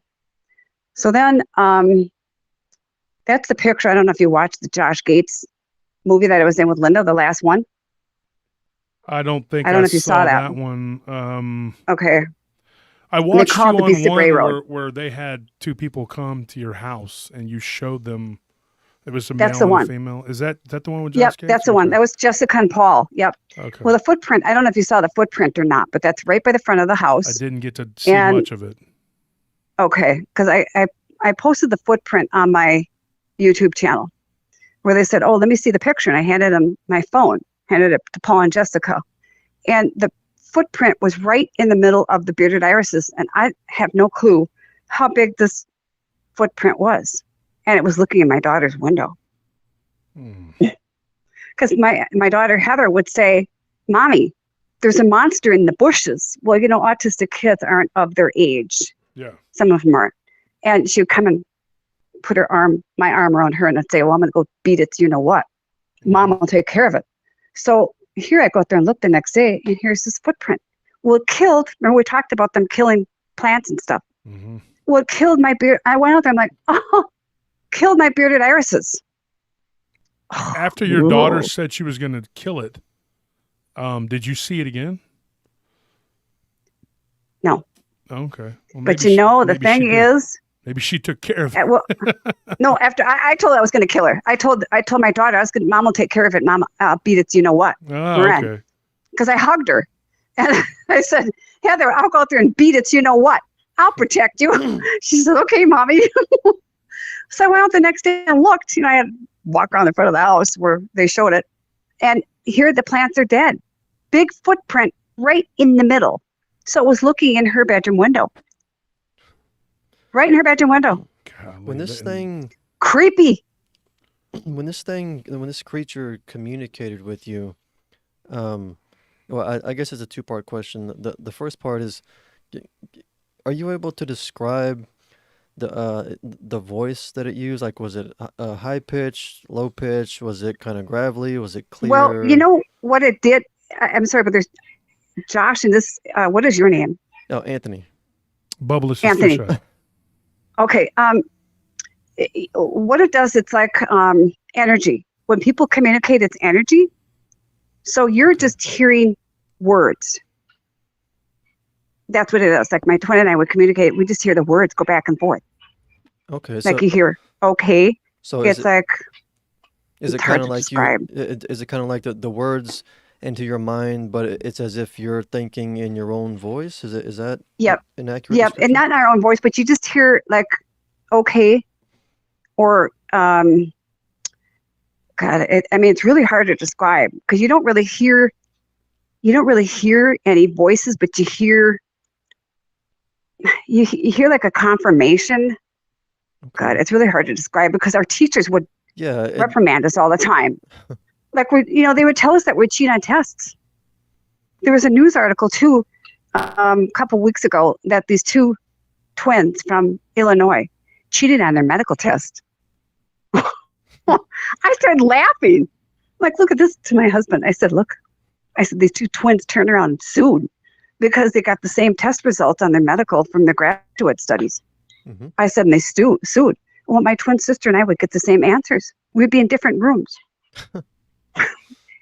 I mean, we're genetically the same. right. Absolutely the same. So don't you think we're going to be the same? Right. And This is the thing. And I haven't talked to my sister in 12 years. She did something really rotten to me. okay. So then I'm sorry my to hear older that. sister, well, she stole my car. It's no secret. Oh, She went down to the DMV and put my Jaguar in her name and took it. So I'm not going to tolerate that. Well, she took your car or she borrowed it. I mean, y'all are sisters. No, she didn't borrow it, Oh, Josh. She okay, stole okay. it. I'm just making sure. She stole it. Nope. She went down to the DMV and signed my name and took it. People get upset with me all the time because I borrow things. Like I'll take No. things She didn't like, borrow it. No, and I was mad. It's like you went down the DMV and signed off on my name, and you put your name on as the owner. Oh, no, that's theft. Like I borrowed my No. neighbor's weed whacker, and I borrowed his lawnmower and one of his dogs. Well, you put it back, didn't you? No, but I mean, and that he got all bent out of What? shape about it. Well, I had things to do, and I needed to borrow it on a permanent basis so I could continue to cut my grass. Oh, I don't think so. No, but this was an expensive car. Come here, let me smack you in the face. So, I'm just kidding. I gave it back to him. It was broken. Of course, I broke it. Okay, we're not going to go there. Well, I broke it because I was trying to make it work, and it didn't work correctly, so I broke it. I think you need to buy him a new one. Well, I gave him their dog back. Oh, well. Yeah. He's an escort like that. Okay, let's I change tried to the use subject. the dog to like attack the other neighbors, but it didn't do anything but lay there. So I was like, "Oh, this isn't going to work." Huh? I'm joking. I'm actually messing with you. I haven't done any of that stuff. Okay, That's just well, future boy, plans. Those you are know what I plans. started thinking of you? Yeah. Oh my gosh. I was just like planning. I was planning What? this stuff, but now I'm like, What? now that you What's have wrong with set me, you? you've set me straight, though. You've set me straight. I'm not. Yeah, gonna do these wait a minute. horrible things. You need to start replacing his stuff. Yeah. Mm-mm. Yeah, I wish You I had don't a touch neighbor that would anybody let us else's take thing. their lawnmower and their No, weed whacker. you'd be shackled to the ground. You come over here, you're liable to get capped in the room with a BB gun. You know, I was gonna ask that. Now this is not the first time, and I talked to Linda about this too. Me and Linda were buddies, but I'm gonna tell you, she told me a couple times about people shooting these things with BB guns. Did she ever tell you the story about the one? It was only a couple years ago, and she wasn't writing anymore. But do you remember the story about the one that got hit in the eye? I don't know if you've heard She that told me or- something about it, but she was just, Yeah. at that point, it's like her Parkinson's was so bad. Yeah, and she did the same thing with me and Barton. She asked us not to. Yeah. She didn't want anybody knowing that she Right. was ill. She only told a select few. If she told you, then you were one of her friends because she didn't make it public. That's why and I she never did not repeated want- anything yeah, because you didn't. she repeated she told me some other things too, and I'm not going to repeat anything else. So I don't know. And, But it was there were kind a of couple people uncomfortable. that were really on her naughty list, and with Oh yeah, with, you could say it. Your shit list. yeah, with Excuse good my reason. language, Yeah, but but I yeah. didn't want to say it, but Yeah. I know. And she was told very me. upset with them, and she had a good reason to be because they were stealing her work. Yeah, and she told me some other things too. And like I said, I'm not going to repeat it. And when I was at the funeral, it just it made me uncomfortable. Yeah. I went in and I was late, and took me longer to get there than expected. And I went up and said goodbye to her, and I left. How close is your city to Elkhorn? It was longer than I thought. It was about 2 hours away. Wisconsin's Yeah, a it took big me state. 2 hours to It's get not there. a little place. It is a big state, but it's spread out. That's the thing. It was way out in the country, and it was a little funeral home. Yeah. But I don't know how many people are listening right now. 300. But I mean, there'll be thousands that'll replay this. I talked to Chad Lewis that morning when he was walking in to their, and so I had done the tribute on the day that she was on the day of the funeral. I did it that night on the show.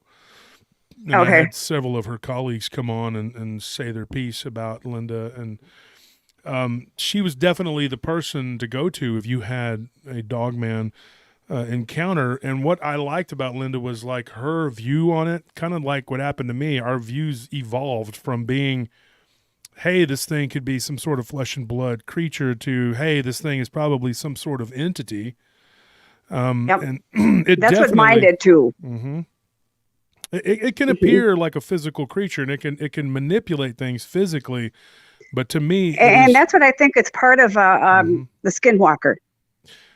And that's what I think, because thing. like I said, I live on Indian land out here, and I had to research that because one of the incidences I had here, I was in my daughter's room because autistic kids don't sleep well. Yeah. And I turned around and looked. It was 9 a.m. and I had room darkening blinds in my daughter's room. And I turned around and looked. Here's an Indian standing there. I could have reached out and touched him. And he had cross-eyed, had a white outfit on, and the ties on his shirt. And I looked at him. I said, "Get out of here." I'm Oh, my daughter's seeing you. And I'm thinking, go ahead.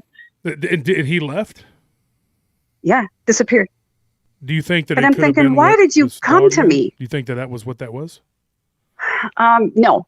Hmm. And I'm thinking, why did you appear to me? And it just bothered the heck out of me. So I'm looking and looking, and I'm like, oh. So then I find out, I live in Heartland, Wisconsin, Hartland, and I'm thinking, ugh, it just bugged me. So here I go and look it up, and I call the Historical Society. They don't have any information on it. What? Okay. So I'm digging around. Well, Heartland wasn't always named Heartland. It was named Hershey. Okay. Back in the early, I think, 1700s, a guy by the name of Hershey had this land out here. There was 2 tribes out here that were trading furs and stuff like this. So here comes this guy by the name of Heartland, right? Coming out here. I guess he was really something else.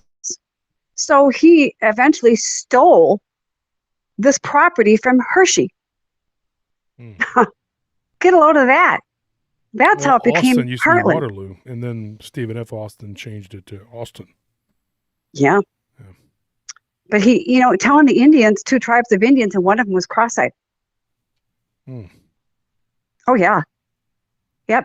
And telling the Indians, Heartland told the Indians, he told Hershey he'd work with them and da-da-da-da-da. Well, you'd work with him? Wait a minute. Hershey was here before you. I was like, I'm reading all this stuff. And, the tribes were working with Hershey, getting along fine, fur trading, and da-da-da-da-da. So, Hershey had a daughter, too, that was working with the Indians, and they were coming out from Canada and everything. He was getting along fine. So this guy comes down and does this stuff. So I get all the paperwork together, and I give it to the Historical Society. Yeah, that's what happened. Well, it happened in South Africa, too. Same thing. The Boers had treaties with the Zulu for a long, long time, and the English came along and, picked a fight with both of them at different times. First, they defeated one and defeated the other, and then they brought in mass immigration, and those people that immigrated from other parts of Africa are what now make up the ANC. And now they're like, hey, this is our land, we're in charge. And the Zulu were like, no, this was ours, and we originally had treaties with the Boers until the English came and messed it all up. Somebody always comes along and messes things up. That's what happens. It's just interesting why, he appeared to me. Mm-hmm. And I'm like, it just bugged me. I thought, why? Why did you come to me? Present yourself to me. I was just, but there's just different things. But people will text me too. Do you? Yeah, I was just about to ask that. If you help people, if people come to you seeking you out to help them remove spirits or cleanse things because you can communicate. Yeah, I do. Yeah. Yep. I had a woman here in Milwaukee contact me, and she asked me for help. And she told me she had an attachment. And I said, okay, explain to me what's going on. And she didn't explain much. And then I said, I'm going to use her name anyway for just her first name. Her first name was Taylor. And I said, Taylor. No, right. That's with you. Go ahead. Yeah, she probably has one on her anyway, and she don't know it. She probably isn't attached. Yeah. But she said, my love life has just declined. I said, let me guess, in the last 15 years. She said, you can see that? I said, yeah. And I said, you used to be a stewardess, didn't you? She said, I was. I said, I can see that. I said, and I can tell you where it happened. I said, you were down south, weren't you? She said, you can see all that? I said, yeah, I can see it. I'm texting it to her. And I said, I said, just let me, I was texting it to her. I said, just let me do this. It's just weird how it comes to me. I can't explain it. People have asked me to explain it. I said, I can't. I said, I get it in pictures, movie clips, but it's weird. It happens on the left-hand side of my head. And that's the side that I get migraines on. And I could see her. I said, you're at a hotel. I said, it was a marble floor. I said, no offense, Taylor. I said, I talked to her twice after this. I said, but no offense. I said, but you're a colored lady, aren't you? She said, I am. I said, and you were walking with a white guy, arm in arm, and the hotel you're in had a marble floor, and it had arched doorways. You were walking arm in arm. I said, you were just so enamored with him, weren't you? She said, I was. I said, you're walking out. She goes, and then she interrupted me. She said, I eventually married him. I said, okay.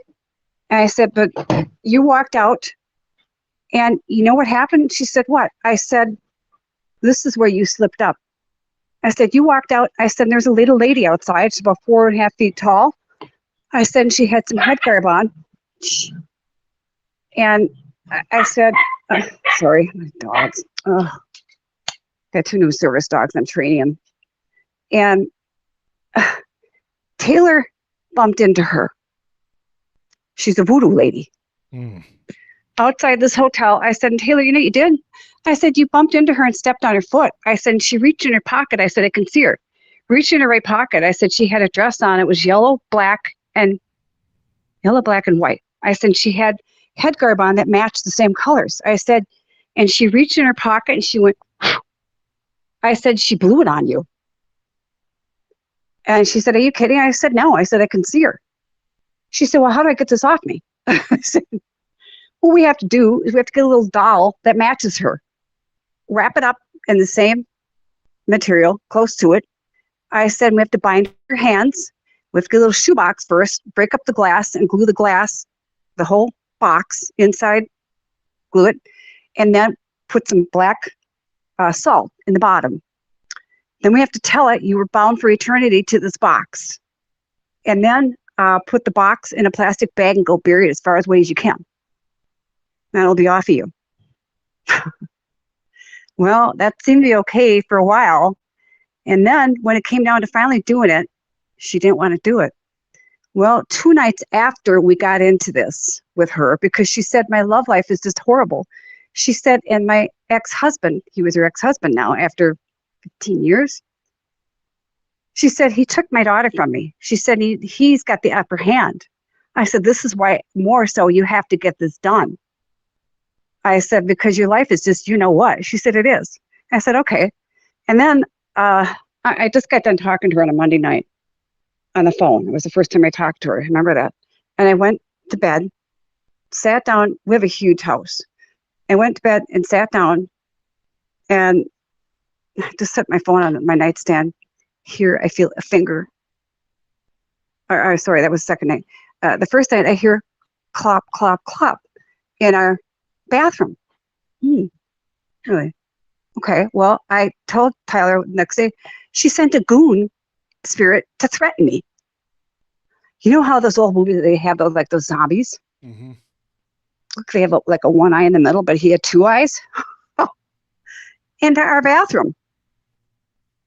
I could see him walking back and forth in the bathroom to threaten me. Well, my wonderful husband, he's a carpenter, was redoing our windows. They were brown. He painted them white. He took all my crosses off my windows. I'm up above the frames. He took them all off. That's how it got in. I could have brained him. So the next night I talked to her too, and I said, Taylor, we got to get this done. I told her, I said, she sent something here. I said, she knows I'm talking to you. We have to get this done. She says to me, well, I'm not doing it anymore. I said, you're what? You're not doing this anymore? I said, you're putting me in jeopardy now. Oh, nope, not doing it. Click. Thank you very much. So I sit down on my bed that night and go to bed. Here I feel this finger tap me in the middle of my head on the top. Wonderful. So that's what I said. I had to go around my house then and cleanse my house with white sage and tell it to get out. And then I had to put my crosses back in our hot tub room above all the window frames that my husband took off. Boy, did he get chastised. And so that's how stuff gets in. The spirits that you said that come to you, and they look like a goon. Like what exactly? Like describe that to the audience. It was a big guy. You know how in the old movies how they have like the zombies, like he was hunched over, a large man, just like a white shirt on and black pants. I could see him, bald, like no brains, how they call like zombies, just clopping his feet, walking back and forth. He'd turn around and go back the other way. And I could see him just making a lot of racket in my bathroom. I'm like, oh, brother. She's trying to intimidate me and threaten me. I just told her, honey, ain't going to work. I'm not one to be threatened. And I went to bed. I went to bed. What am I going to do? Well, at Your least scare tactics aren't going to work on me. yeah, at least you weren't intimidated. That's No, the I thing, can't too. be, because you can't show fear. Yeah, You cannot show fear that's because energy.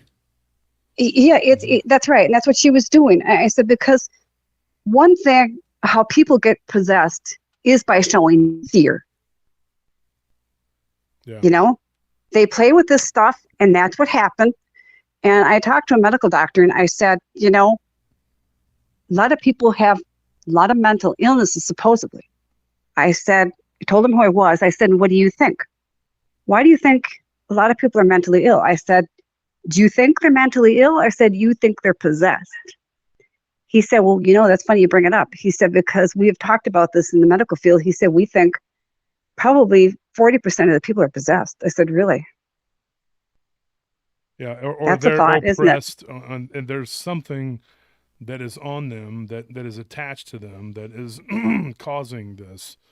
But people Well, don't. and that goes back to people buying furniture, not cleansing it, right? Mhm. You don't know where you're getting this stuff from. Yeah. People don't think about that. I mean, ugh. I go to the nursing home by my mother and take care of her. I see him walking back and forth down the hallways. And it's heavy. It's a heavy feeling when I go there. It's like, oh my God. It just weighs on my chest. I mean, it's like, oh my God. And I asked the administrator, I said, do you ever have anybody come in and cleanse this building? She asked me why, and I told her, I said, Annette, it's so heavy in here.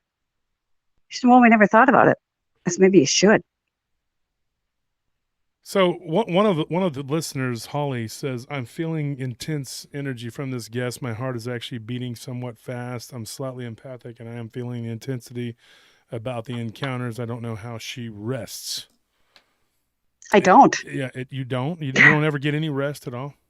No, hardly. That's what I may sleep. My husband yells at me. You know, he's like, yeah, what is your problem? Won't I you said, you go work out? You know, I have fibromyalgia too. And I have something called hypertonic fatigue syndrome. Mm-hmm. And it's worse than narcolepsy. I could fall asleep just like that. At any time. Yep. Yeah. So. And I don't. I mean, it's like I wake up and boom, I'm just like awake again because something's bothering me. I could sit here at night and, you know, watch TV because I can't concentrate during the day because there's too much traffic that drives by the house. Even though we're in the country, I have to have quiet to concentrate and do my paperwork or whatever. So I do it at night. I like to be alone. I really do. Mm-hmm. I like to be alone. But the other night I was sitting here, I think it was 2 nights ago. Here, bang. Something smashed right into the house. I go in the dogs are sitting here looking out the window. Though, if you have the gift, like people call it the gift, whatever, if you have the eye, Yeah. The problem with being alone is that a lot of these entities will get your attention, and they will come to you, especially when you're alone, because you're isolated, and it's easier for them they're not disrupted. So that was my thing as a kid. I didn't like being alone. I wanted to be alone, but I knew that if I was alone, something would come, you know. And they do, but you know what? I tell them, knock it off and leave me alone right now. Yeah. I tell them, knock your crap off. I have things to do right now. Do you mind? That's what I tell them. I'm sitting in the kitchen. Tell them, knock it off. Do you mind? And so we can do this later. Did you ever see the Dogman creature again, or was that one time? I saw it twice. Twice. Once in the backyard, and on the side of the house. But you know, the thing is, other than those encounters, though, I mean, was there anywhere else ever, or was it just at your house? No, but the thing is, I have a feeling it's in the backyard. Oh, I live in an acre. So it resides there. I think it comes through the backyard and shoots through here. We just had cougars or coyotes run through the backyard on the camera and caught them. And there was deer under the tree. Do you think that it walks through, or do you think it stays there? Yeah. No, I think it walks through because we live in an area where there's lakes and streams. Mm. And like I said, when Linda came here, I thought, what the heck are you doing? Well, she was jumping up and down, trying to get the ground to see how much the thing weighed, right? Mm-hmm. For the footprints. I got footprints the first time it was here too. And the third time when it was out here in the front. That's the picture they showed on the Josh Gates show. It's huge footprint. But the second time I didn't think of going out there. I'm like, I shut the door on it. But it's like, then I have a big footprint from last May. Oh my God, I was out there on my berm and I didn't know they smelled like garbage. Yeah. Right? I was like ready to vomit. I'm like, what is that smell? Oh, it smelled like trash. I thought, why aren't they garbage out here? They both have a smell to them, typically, not always, but I think that sometimes you get them that they have an odor that, and some people describe it as like sulfur. And then sometimes people describe it as trash or urine or blood. Yeah, it was so bad. I thought I was ready to puke. I couldn't believe it. I'm like, what is that smell? So I went around on the backside of the berm, and here, something must have been laying down, and here's their footprint. I have a picture of the footprint, too. I thought, must have been a big foot. So here's the pictures again. I got 2 pictures of its feet. That was last May. And so let me ask you this. Yeah. You've gone out and you've helped people and you've been on these different cases.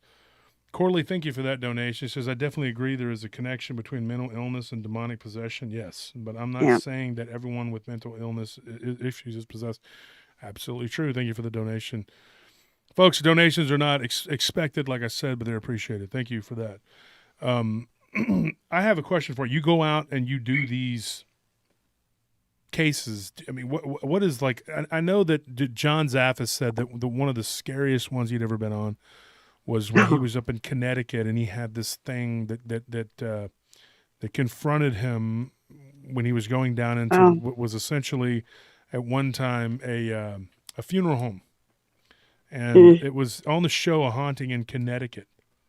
Yeah, I remember that. Yeah, and so I know that. Yeah, I remember that. Yeah, what is the scariest thing that's ever happened to you? The scariest thing that's ever happened to me, I told people, was an imp. Do you know what those are? Yeah, absolutely. I had one in my house. Used to jump in and out of the mirror. Yep. They're little bitty things, look like 2 balls put together, and they have sharp teeth, and they have a little tail. Yep. And I told you about my sister, my twin sister, right? Mm-hmm. So I have 5 sisters and 4 brothers, and I'm number 9 in pecking order. And my oldest sister came over here 3 years ago, and talking to me, whatever, visiting for the day. And then I go to bed 3 o'clock in the morning and I wake up like I'm wide awake again. Look, here's this thing right by my dresser, smiling at me, wiggling back and forth like it's dancing, and its tail is going, and I'm like, really? I look at it. I said, get the you-know-what out of here. And I just closed my eyes and I got up in the morning and I started crying. And I go over where my sister is at my brother's and I said, Jeannie, you brought something to my house. And I told her what it was. She said, are you kidding me? I said, no, and you're coming back with me to get rid of it. I mean, I was terrified. I knew what they do. They take your soul. They collect souls. But I know where it came from. It came from my twin sister. Why? Because she's a mean you-know-what. I know where it came from. She had just been there. My sister came from her house. For some reason, my twin sister hates me or she's jealous of me or something. It's just, we're total opposites. Total opposites. She's more into the material world and you're not? No, I mean, it's just... Like, what is, I don't know. What are the opposites? In what way? She's, I mean, you're empathic, she's not? I mean, like... She is, but I don't know. She took a different path in life. I think she's got a mental illness. I really do. I don't know. She's got 4 kids, and I don't want to get into it. It's just, she's just mean. Well, I don't know. Her kid tried to run me down and kill me and everything. It's just like, oh my God, what is wrong with you?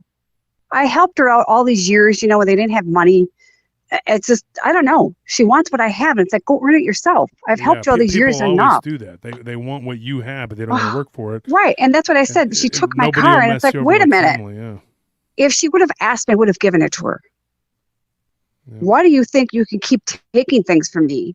And before I got married, I had a house used to break into it and steal from me. Oh my Enough's gosh. enough. She used to break into your That's house what I and said. steal from you? Yeah, before I got married to my second husband, I thought, then I was getting divorced from my first husband. She would tell him rotten things about me. It's like, well, you don't talk like that about family. It sounds like she has an Yeah, attachment, but like some sort of spirit of envy. that's why I said she's just evil. Yeah. I really do believe it.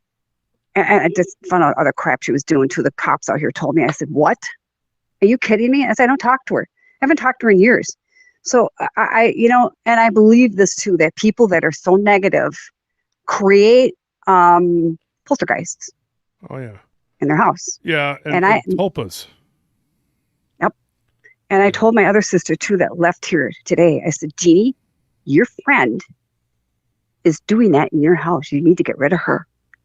Because my sister said, she goes, "I hear a bang, and this black thing is in the corner of my garage." I said, "Where do you think that's coming from?" "I don't know." I said, "Well, who's staying with you?" I said, "Get rid of her. You're going to have some real problems if you don't send her down the road." She knows it's true. So these creature that you saw, this imp you saw, was think was attached to your sister, and she showed up. Sure, and it fell at my house. Oh yeah. Oh, wow. And then I made my sister come around in my house with me and cleanse it with holy water and white sage, and then we put crosses around again in every window and door frame, and I taped them up there. Some of them would fall off. Like, what the heck? Or they disappeared. Like, where did it go? Yeah. And I have to put them back, but you have to double gang it. And my house is 2,700 square feet upper and 2,700 square feet lower. It's a big house. Yeah. It doesn't look that big on the outside. People come in like, "Holy cow!" Yeah, it's big. So 5,400 square feet, basically. It's huge. Yeah. So she helped me. I told her, "This is your responsibility. You brought it here. You're helping me get rid of it." I knew where it came from. Wow. But there was a kid that contacted me through text messages, and he had heard me off another show. And he said to me, I think he was around 28 years old. His mother recently passed. And he said, "Can you contact my mother for me?" He said, I was so close to her. And I didn't pick up the messages until a little while later. And all of a sudden, his mother appeared to me. And she had a blue zip-up, silvery blue zip-up. I thought it was a dress. Then I come to find out it was a nightgown that she died in. Oh. And I'm talking to me, and she had her, telepathically talking to me. She had her hands out forward towards me and pouring these red hearts. Very pretty lady, brown hair on, and telling me that she died of cancer in the female area. And I'm texting it to this kid. I can't remember his name, but I said, "Your mother's with me." I said, and she's telling me that she's very sorry that she left you so quickly. And I said, she told me that she loves you and she's near you. I explained to him what I saw, what I just said to you. She's got her hands out and she's pouring these hearts out and she's crying. I said, I'm telling her to stop crying now that she's with you. So it's just strange, some of the stuff I see. I mean, it's like I said, I explained, it's like a short little video clip, but they talk to me telepathically. It's not, I don't hear a voice, when they're doing this. It comes to me in words, but I don't hear it in words. It's hard to explain that they talk to me like that. I know what you're talking about. I know. Yeah. I mean, it's hard to explain, but I was on the phone one day with a guy from the bank, and I'm talking to him. He's in California. I never met him. And I'm standing here in the kitchen, and all of a sudden I get a tap on my shoulder. Look, here's the spirit of a little woman. She's probably 83 years old. And the guy's name is Chris. I said, "Chris, your grandmother's with me." He said, "What?" I said, "Yeah, she's right here." I said, "And her name's Jean?" He goes, "Oh my God." And he goes, "Yeah, it is." I said, "Well, she's telling me that you guys have been spelling her name wrong." I said, "She's using her left finger." I said, "You've been spelling it J." I was spelling it with my finger. I said, "Jean." He said, "Yeah." I said, "Well, she's correcting you." I said, "It's Gene." He said, "Are you kidding me?" I said, "No." I said, "So she wants me to let you know." I was laughing because I'm like, yeah, your grammar. I said, this her? He goes, yeah, it's her. I go, okay, well, here she is. I said, you want to talk to her? He said, no, I'm at work. I said, you are not? I said, you're at home. I'm laughing because people try to lie to me. It's like, I can see you. You're sitting at your desk in another bedroom. I said, you're in California. I said, it's sunny there. I said, you're by a patio door. It's crazy. I mean, I can see everything. That's why I said, I tell people I'm the human lie detector. Don't try to pull any crap on me. Yeah. I said, you got kind of like light blonde hair, but they had a hint of red in there. What? He says to me, I go, yeah. Yeah. I go, you're kind of in your late 30s, you've never been married? He goes, cut it out. I go, no. So what is your Am I opinion right? on your twin? Like what is your opinion on, like, do you think that you guys were born twins for a reason? Because you don't hear that much about twins having such animosity toward one another. You know, my mother, that's what I was going to tell you, but I don't really want to get into my family life. My mother, for some reason, she's kind of a you know what, and she still is to this day, a biatch. Mm-hmm. And I'm the guardian over her and the power of attorney. Mm-hmm. My oldest sister had it, and she gave it to me. I'm like, why are you giving this to me? Oh, you don't know how to take care of her? Okay, fine. So I do. But my mother, I can always remember my mom saying to my twin sister, telling her she's stupid. I would look at her and go, why do you do that? She says, well, you got all the brains and she didn't get any. I'm like, what? I go, you mean? Now you know why I call her that. Mm. And you think she would always say it to my twin. She didn't treat you guys fairly. One of you was treated better, like you were? No. Well, we weren't treated very nicely. My mother used to beat me with a belt, but I was the only one out of the family that she would do that to. But I think my mother was just jealous. Mm. But that's what I said. But she would always tell my sister she was dumb. Well, what? My twin sister we were both quiet. But, out of 10 kids, you never really got any attention. I don't remember my mother even saying she loved us or hugging us, nothing. But, I thought when I got older, my kids, I always hug them and tell them every day, I love you. You want to come and talk to me? You come and talk to me. You get a problem? I'm your best friend. Nobody else is going to take care of you like me. And I do. I don't act like my mother at all. Not at all. My mom was mean and not real. I loved her and I know she loved me, but we weren't real close and we had issues up until she had her near-death experience. And she died. Out of body at near death, whatever. She was dead, technically dead. And yeah, but sometimes should that take what it takes to change them? Is that what it need to take them, change them? Well, I had enough. I had a rough life. There was a ton of us. We didn't have anything. We were dirt poor. I put myself through college. I have 3 degrees. And I'm not going to let anybody disrespect me anymore. Yeah. Nobody. What for? Yeah. I stayed home and took care of her until I was 28 years old. I had enough. Well, no more. And how old is your mother now? She's 93 years old and she's still alive. Yeah. No kidding. That's what I said. And I take care of her. I just saw her today. At this point, every day is a blessing. So. Yep. Well, see, the other thing is too. 10 years ago, my brother took the decision on for himself and had a pacemaker put in her. She's got dementia and Alzheimer's. And my one sister thinks she's funny. Her name is Jeannie and says, well, she only remembers my sister's name, Jeannie. So every time I go up there, she calls me Jeannie. Oh, okay, yeah. I don't say anything. What am I going to say? No, I don't tell her that. Yeah, okay, Mom. I'm right here. One of the listeners, Cool Hand, says, I would love to speak to this lady about family curses. I really believe my wife's family is cursed. What do you think about that? Yeah, that could be. They might be handed down through generation to generation. And you have to find out what the curse is, and you can break them because the thing is, there was one put on me. So I believe in them. Mm-hmm. Yeah, I remember standing by my mom, and my mom went over to this woman's house. They called her a witch. Her name was Tootie. And one of my brothers is gay. My mom went over there and my mom thought Tootie was having sex with my brother. Because we had horses when we grew up. So my mom went over and they were screaming at this woman. I was standing beside her. I was 6 years old. What is your And heritage? Are you Italian or what are you? A lot of people think we're Italian. We're actually Austrian. Austrian. And your Mhm. what is your last name? Well, it's let me just stutter.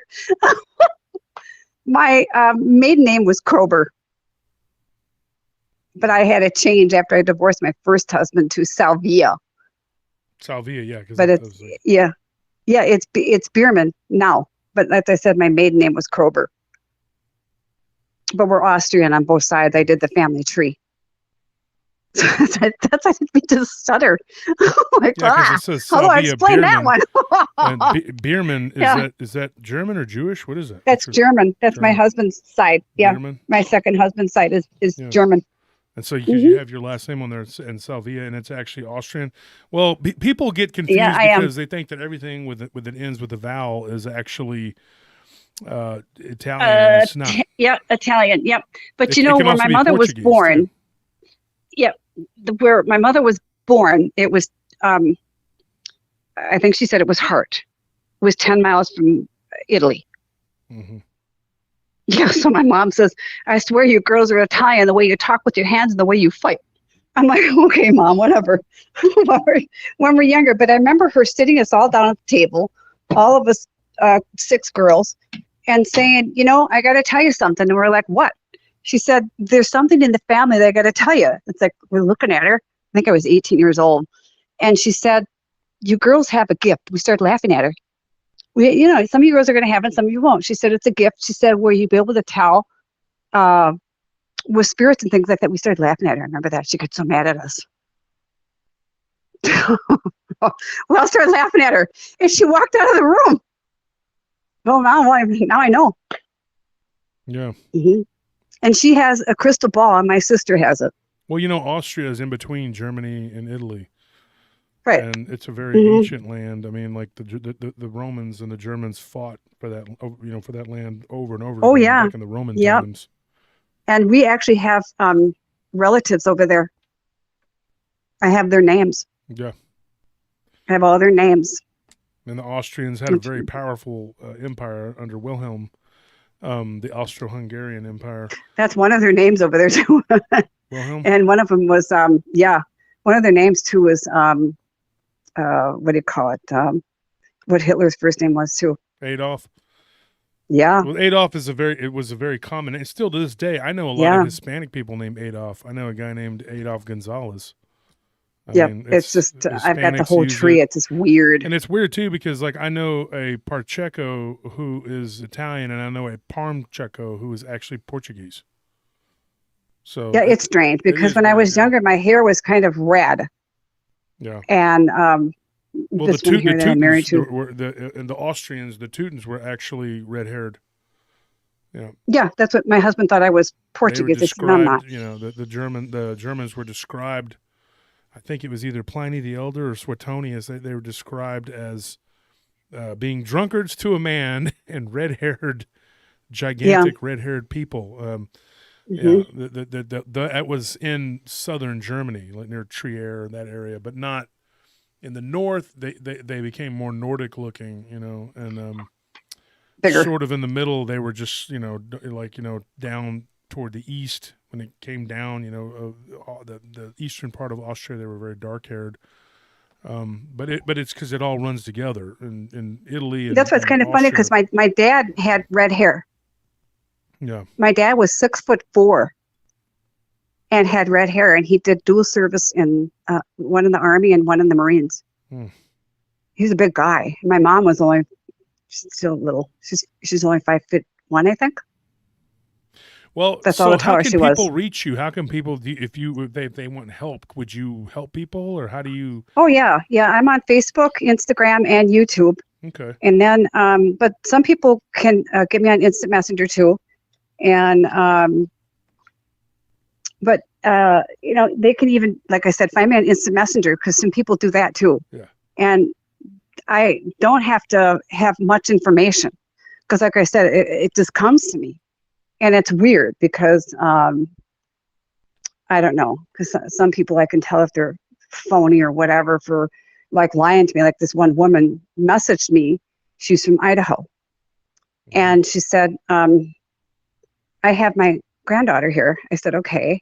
She said, and there's somebody down in the hallway that's been trying to get into the bedroom. I said, you mean the spirit? She said, yeah. I said, well, okay. I said, I can see him. He's got a long ponytail. He's got kind of blondish strawberry hair. He's got a Western shirt on. It's white with pearls on it. He's got jeans on with this huge belt buckle. I said, he just died recently from a drug overdose, didn't he? She's like, okay. I said, you know who it is. I said, it's your ex-son-in-law. I said, isn't it? She said, well, I don't know. I said, well, you put salt down in between the doorway of the hall and your bedroom to keep it out. I said, you knew it. And I said, by the way, I said, you were with him when he died. I said, because you were doing drugs with him. Oh, no kidding. So I said, you can't fool me. I see everything. But it's just strange. I'm like, all of a sudden it's coming slowly. You know, what happened? Everything comes, I don't know how to explain it. It comes on the left-hand side of my head. I think that's why I get migraines. I'm sure. And it's just, I try to explain to my neurologist and she tries to entertain me. And it's like, Dr. Smith, knock it off. But it's like, really? So I said to her too, I said, your grandma, I said, you were there doing drugs with him? Really? I said, you know, and I can see the building you live in. Looks like an old dilapidated warehouse, manufacturing building. I said, and it's got transom windows in it. I said, you're on the 3rd floor. It's gray colored. Wow. You can see that? I said, you bet I can. I know right where you're at. Uh-huh. Don't try to hide from me. Yep. I said, you better get yourself clean. Yeah, a lot of times when people tell you stuff, if you dig a little deeper, like especially with Dogman and Bigfoot and all these other cryptid type creatures, or as Barton likes to call them, my friend Barton calls them inhumanoids. If you dig a little deeper, you'll find out that there is more going on than what it's not just a story of something that happened. Something else is going on. And that's why these creatures are there. The cops out here too, when I called the police, my husband told me not to, and I did anyway. The cops out here said, well, why didn't you call us earlier? So, well, what do you mean? Well, I would have loved to have found one of those. I said, yeah, sure. So I'm not the first time that I called, huh? Because Linda went and got the police reports. And then the cop called me back and said, no, the house 3 houses down, she made out a police report. One of them was looking in her kitchen window. Oh, really? Yeah. Then I talked to another lady 2 houses down from her. She tells me, this is funny. She tells me, she goes, I was sitting out here late at night having a drink and smoking a cigarette. I said, well, were you stoned? She said, well, here I look. She goes, I see one walking down the middle of the street. That's why I'm laughing. I go, well, were you drunk? I don't think so. That's why I'm laughing. So I'm going. William, thank you for that donation. And Sophia, I'm going to have to let you run, but I appreciate you coming on the show. Thank you for all that you've done. And people can find you under Sophia Bierman. It's actually Sophia Bierman on YouTube. And, you know, I'm looking for people to do readings on YouTube. Okay. So if anybody wants to come on as a guest, I can do the readings on there either live or record it and then upload it. So they can contact me. So if they want a reading, I can do it that way too. Okay. So I appreciate you having me on, Josh. Yeah, absolutely. And I enjoy being your friend and talking to you. Like I said, we've talked before. Yeah, we have. This isn't our first time to talk, but you're always fun to talk to and interesting. You bring a lot of energy. I gotta watch my mouth. You bring a lot of energy to the show. I mean, I'm the same way. I talk and I say things, but yep. We're gonna run, and we appreciate you coming on. And thank you. And all right, thank you very much. I appreciate it. Hi, everybody. Yep, talk to you later then, Josh. YouTube, again, folks. I appreciate it. Yeah, Facebook. She's on Facebook and Instagram. And Sophia, I'm gonna post a link to her channel in the chat if you're listening. If you're thank you. joining us. Thanks, everybody. Take care. Okay. All right. Bye-bye. Bye.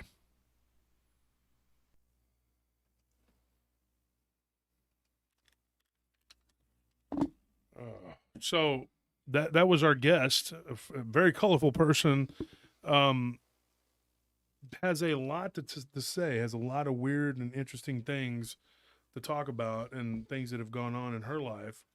I would not want to have to deal with as much as she's dealt with, although I have, but I don't go out and do readings and all that. I can do what I can, and a lot of times when somebody talks to me, I have to put everything out of my mind. I can't, I can't like do readings on people and things like that. It's just too much. But yeah, there's a lot of people who can. So if you need some help, you can turn to her and see if she can help you. And like I said, the main thing to me is staying prayed up and being strong in the spirit and being close to God, because we are at war. And I said this before, it is a spiritual warfare that's going on at all times around us. And people just, they don't understand it. They don't believe it. They don't realize how easy it is to get an attachment going to a party or doing whatever you're doing. And then all kinds of weird things start happening. There's places that are just crawling with evil, and it's just dripping with it. And when you're young, you don't realize it. But when you get older, you start to see it and you start to feel it. And if you're even the slightest bit, you have any kind of inkling at all psychically, then you realize, hey, this isn't a good thing. I need to get out of here. I need to, that's kind of where I'm at now. I just can't, if I'm around it, I can't stand it. It eats at me, and it makes me very uncomfortable. And so I think that the main thing that people that go through, like with possession and things like that, I think that the one of the main problems is that it does get misdiagnosed as some sort of mental illness. And I think a lot of times it is something like parasitic that drains us, causes us to have anxiety and panic and things, because it sucks the energy from you. Something that I've believed for a long time. But folks, thank you to everyone who showed up. We are just here at PRT. We are tired, very, very tired. I am just very, I have to go and try to do a quick workout, and then I got to try to hit post. I got to go work. Oh, thank you, William, for your $50 Yeah, thank you for that chat. donation. It really made our night there. Appreciate it. To everyone who donated and helped. Thank you, Jonathan, thank you, for your $20 super chat. Appreciate it. It really does help. And right now, and we're kind of in a crunch because we moved and everything, and we took most of our animals to the vet. I think it came out to like, what, $1,000 or something, because of the. And my wife's like, "Oh, I want to get this animal and that." And I was like, well, we better figure out the vet bill, because it is very expensive to have animals. Believe me. Spending time and money hand over fist this month. Yeah, and it's been on everything. Yep. Trying to help with the food drive and with Christmas and everything else, and we have been so slammed, we haven't even been able to give out all the meat that we usually do. We have it, we just haven't been able to do what we want to do with it, and the freeze really threw us for a loop, and caused us to be doing a ton of work. And so now I'm just sitting here going like, man, trying to get the show going, and Sophia is one of the people that I had talked to before. She's been on TV a few times, and I knew her. We were mutual friends with Linda, and so I thought she'd be a good guest to have. I'm going to have another guest come on next week who I'm really excited about. I like this guy a lot.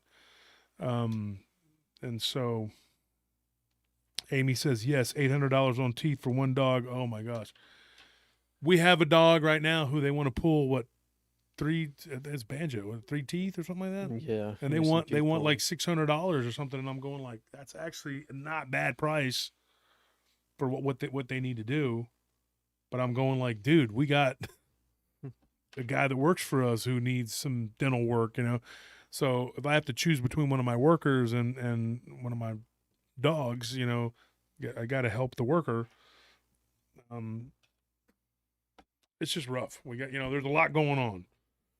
And I do give a lot of our time. We give a lot of our time, and we donate a lot of our resources and energy to trying to help people during this time of year, because it is a rough time, and people have to end up working on Christmas, and then some people are alone at Christmas, and it's sad I don't think anyone should have to be alone on Christmas.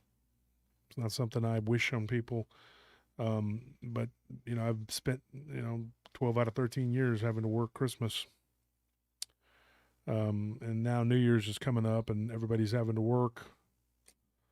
It's rough. So, folks, stay prayed up. Do what you got to do.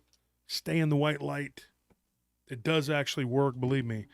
There are things out there that aren't good. And we are in the midst of a spiritual war. And whether people want to believe it or not, if they want to believe that we just live in this little physical bubble that everybody wants to believe, that's fine. That's what you see. But you're not seeing everything. Thank you for that donation, Madeline. How are you doing? Happy New Year, y'all. It says, great show tonight. Looking forward to what PRT has in store for 2023. Hopefully some rest, and then we can get this book done. I've been working with a friend of mine on it, and Ken Gerhard. And Ken has been doing some interviews, but then he kind of ran out he ran into a couple issues with people like say, if you're gonna give us the story, can you give us the story so that Barton and Ken can interview you for these respective books and then give them to me so that I can, so we can make this into a book, because I got these guys helping me do these interviews and people are not cooperating. You're like, yeah, I'm going to, and then nothing. You don't show up, you don't answer, you don't talk. It's like, come on. So I have a lot to say that I need to put into these books, and there's going to be a lot of stuff that's not going to be available through the podcast, the YouTube, whatever. But there's people who are not being cooperative and saying, yeah, they're going to be interviewed or talk to my people, and then they don't. Whether it's Anthony, Tony, or those guys, whatever. If somebody's reaching out to you, Nelly, whoever, be courteous and talk back so we can get this done. Because we're all in this together. You know what I mean? We're taking this ride together. Those we're going to try and do the mail offs tomorrow for those who won last week. I'm going to try to do this real quick.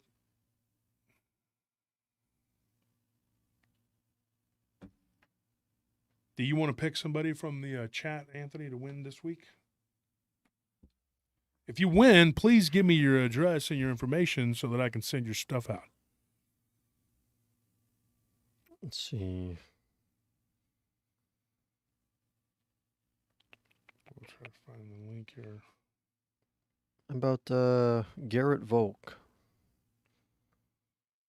It says use the matrix of power. Yeah. Okay.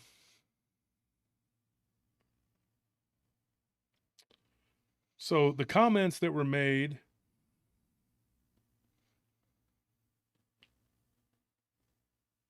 from last week's show, there was someone that made a comment.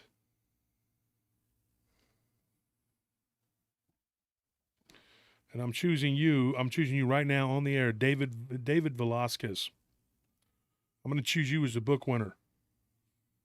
So hit me up, David. I just chose your comment from the show last week when we dropped the show, the link, we put it on the Paranormal Roundtable group.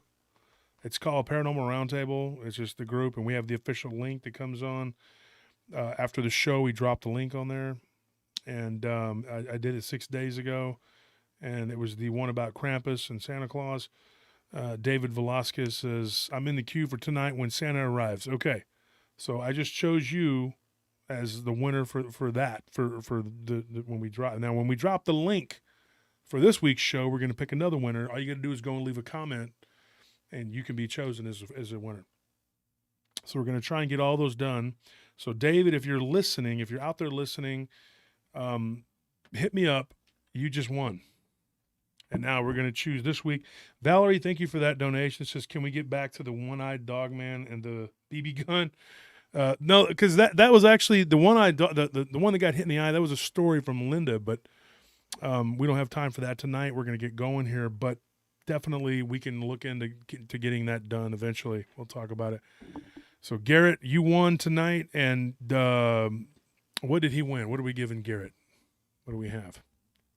We started plenty of tumblers. We've got sweatshirts.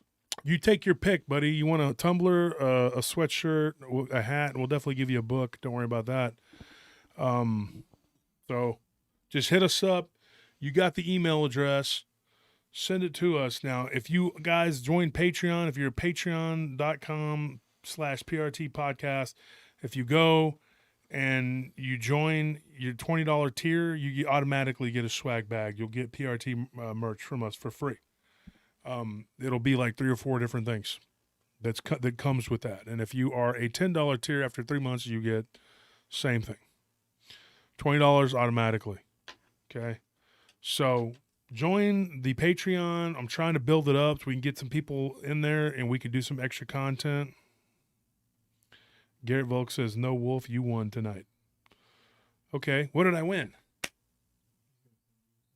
Send me something. What are you going to send me? What do you do? I'm into Mickey Mantle rookie cards. Now, I'm not saying that you have to send me a 1952 Topps Mickey Mantle rookie card because that's a little pricey. But if that's what you want to send me for winning, I don't know how I won, but if that's what you want to send me, that's been on my Christmas list since 1975, since I was born. And yeah, I'm old. Okay, guys, that's all the time we have for tonight. Thank you, everyone who contributed. Thank you for donating. Thank you for helping the show be what it is. Thank you for tuning in with the guest. Anything else we have to say? Anybody want to say anything? You want to say something, Nikki? This is Alex's girlfriend. She's here visiting from LA. Do you want to say it louder? Hey, everyone. Okay, so she said, hey, everyone. Alec and Anthony in the studio. Pray for Tony and Scorpion and Dee. They're all working their butts off. Everybody's working. In fact, 2 of us have to go to work now. So I appreciate everything that everyone has done and everything that everyone is doing. My wife, who's actually on post right now, so I can be here doing the show. Pray for her, and she's been in a lot of pain lately. So please pray for Nellie. She's the love of my life. So everybody, thank you for listening, and good night.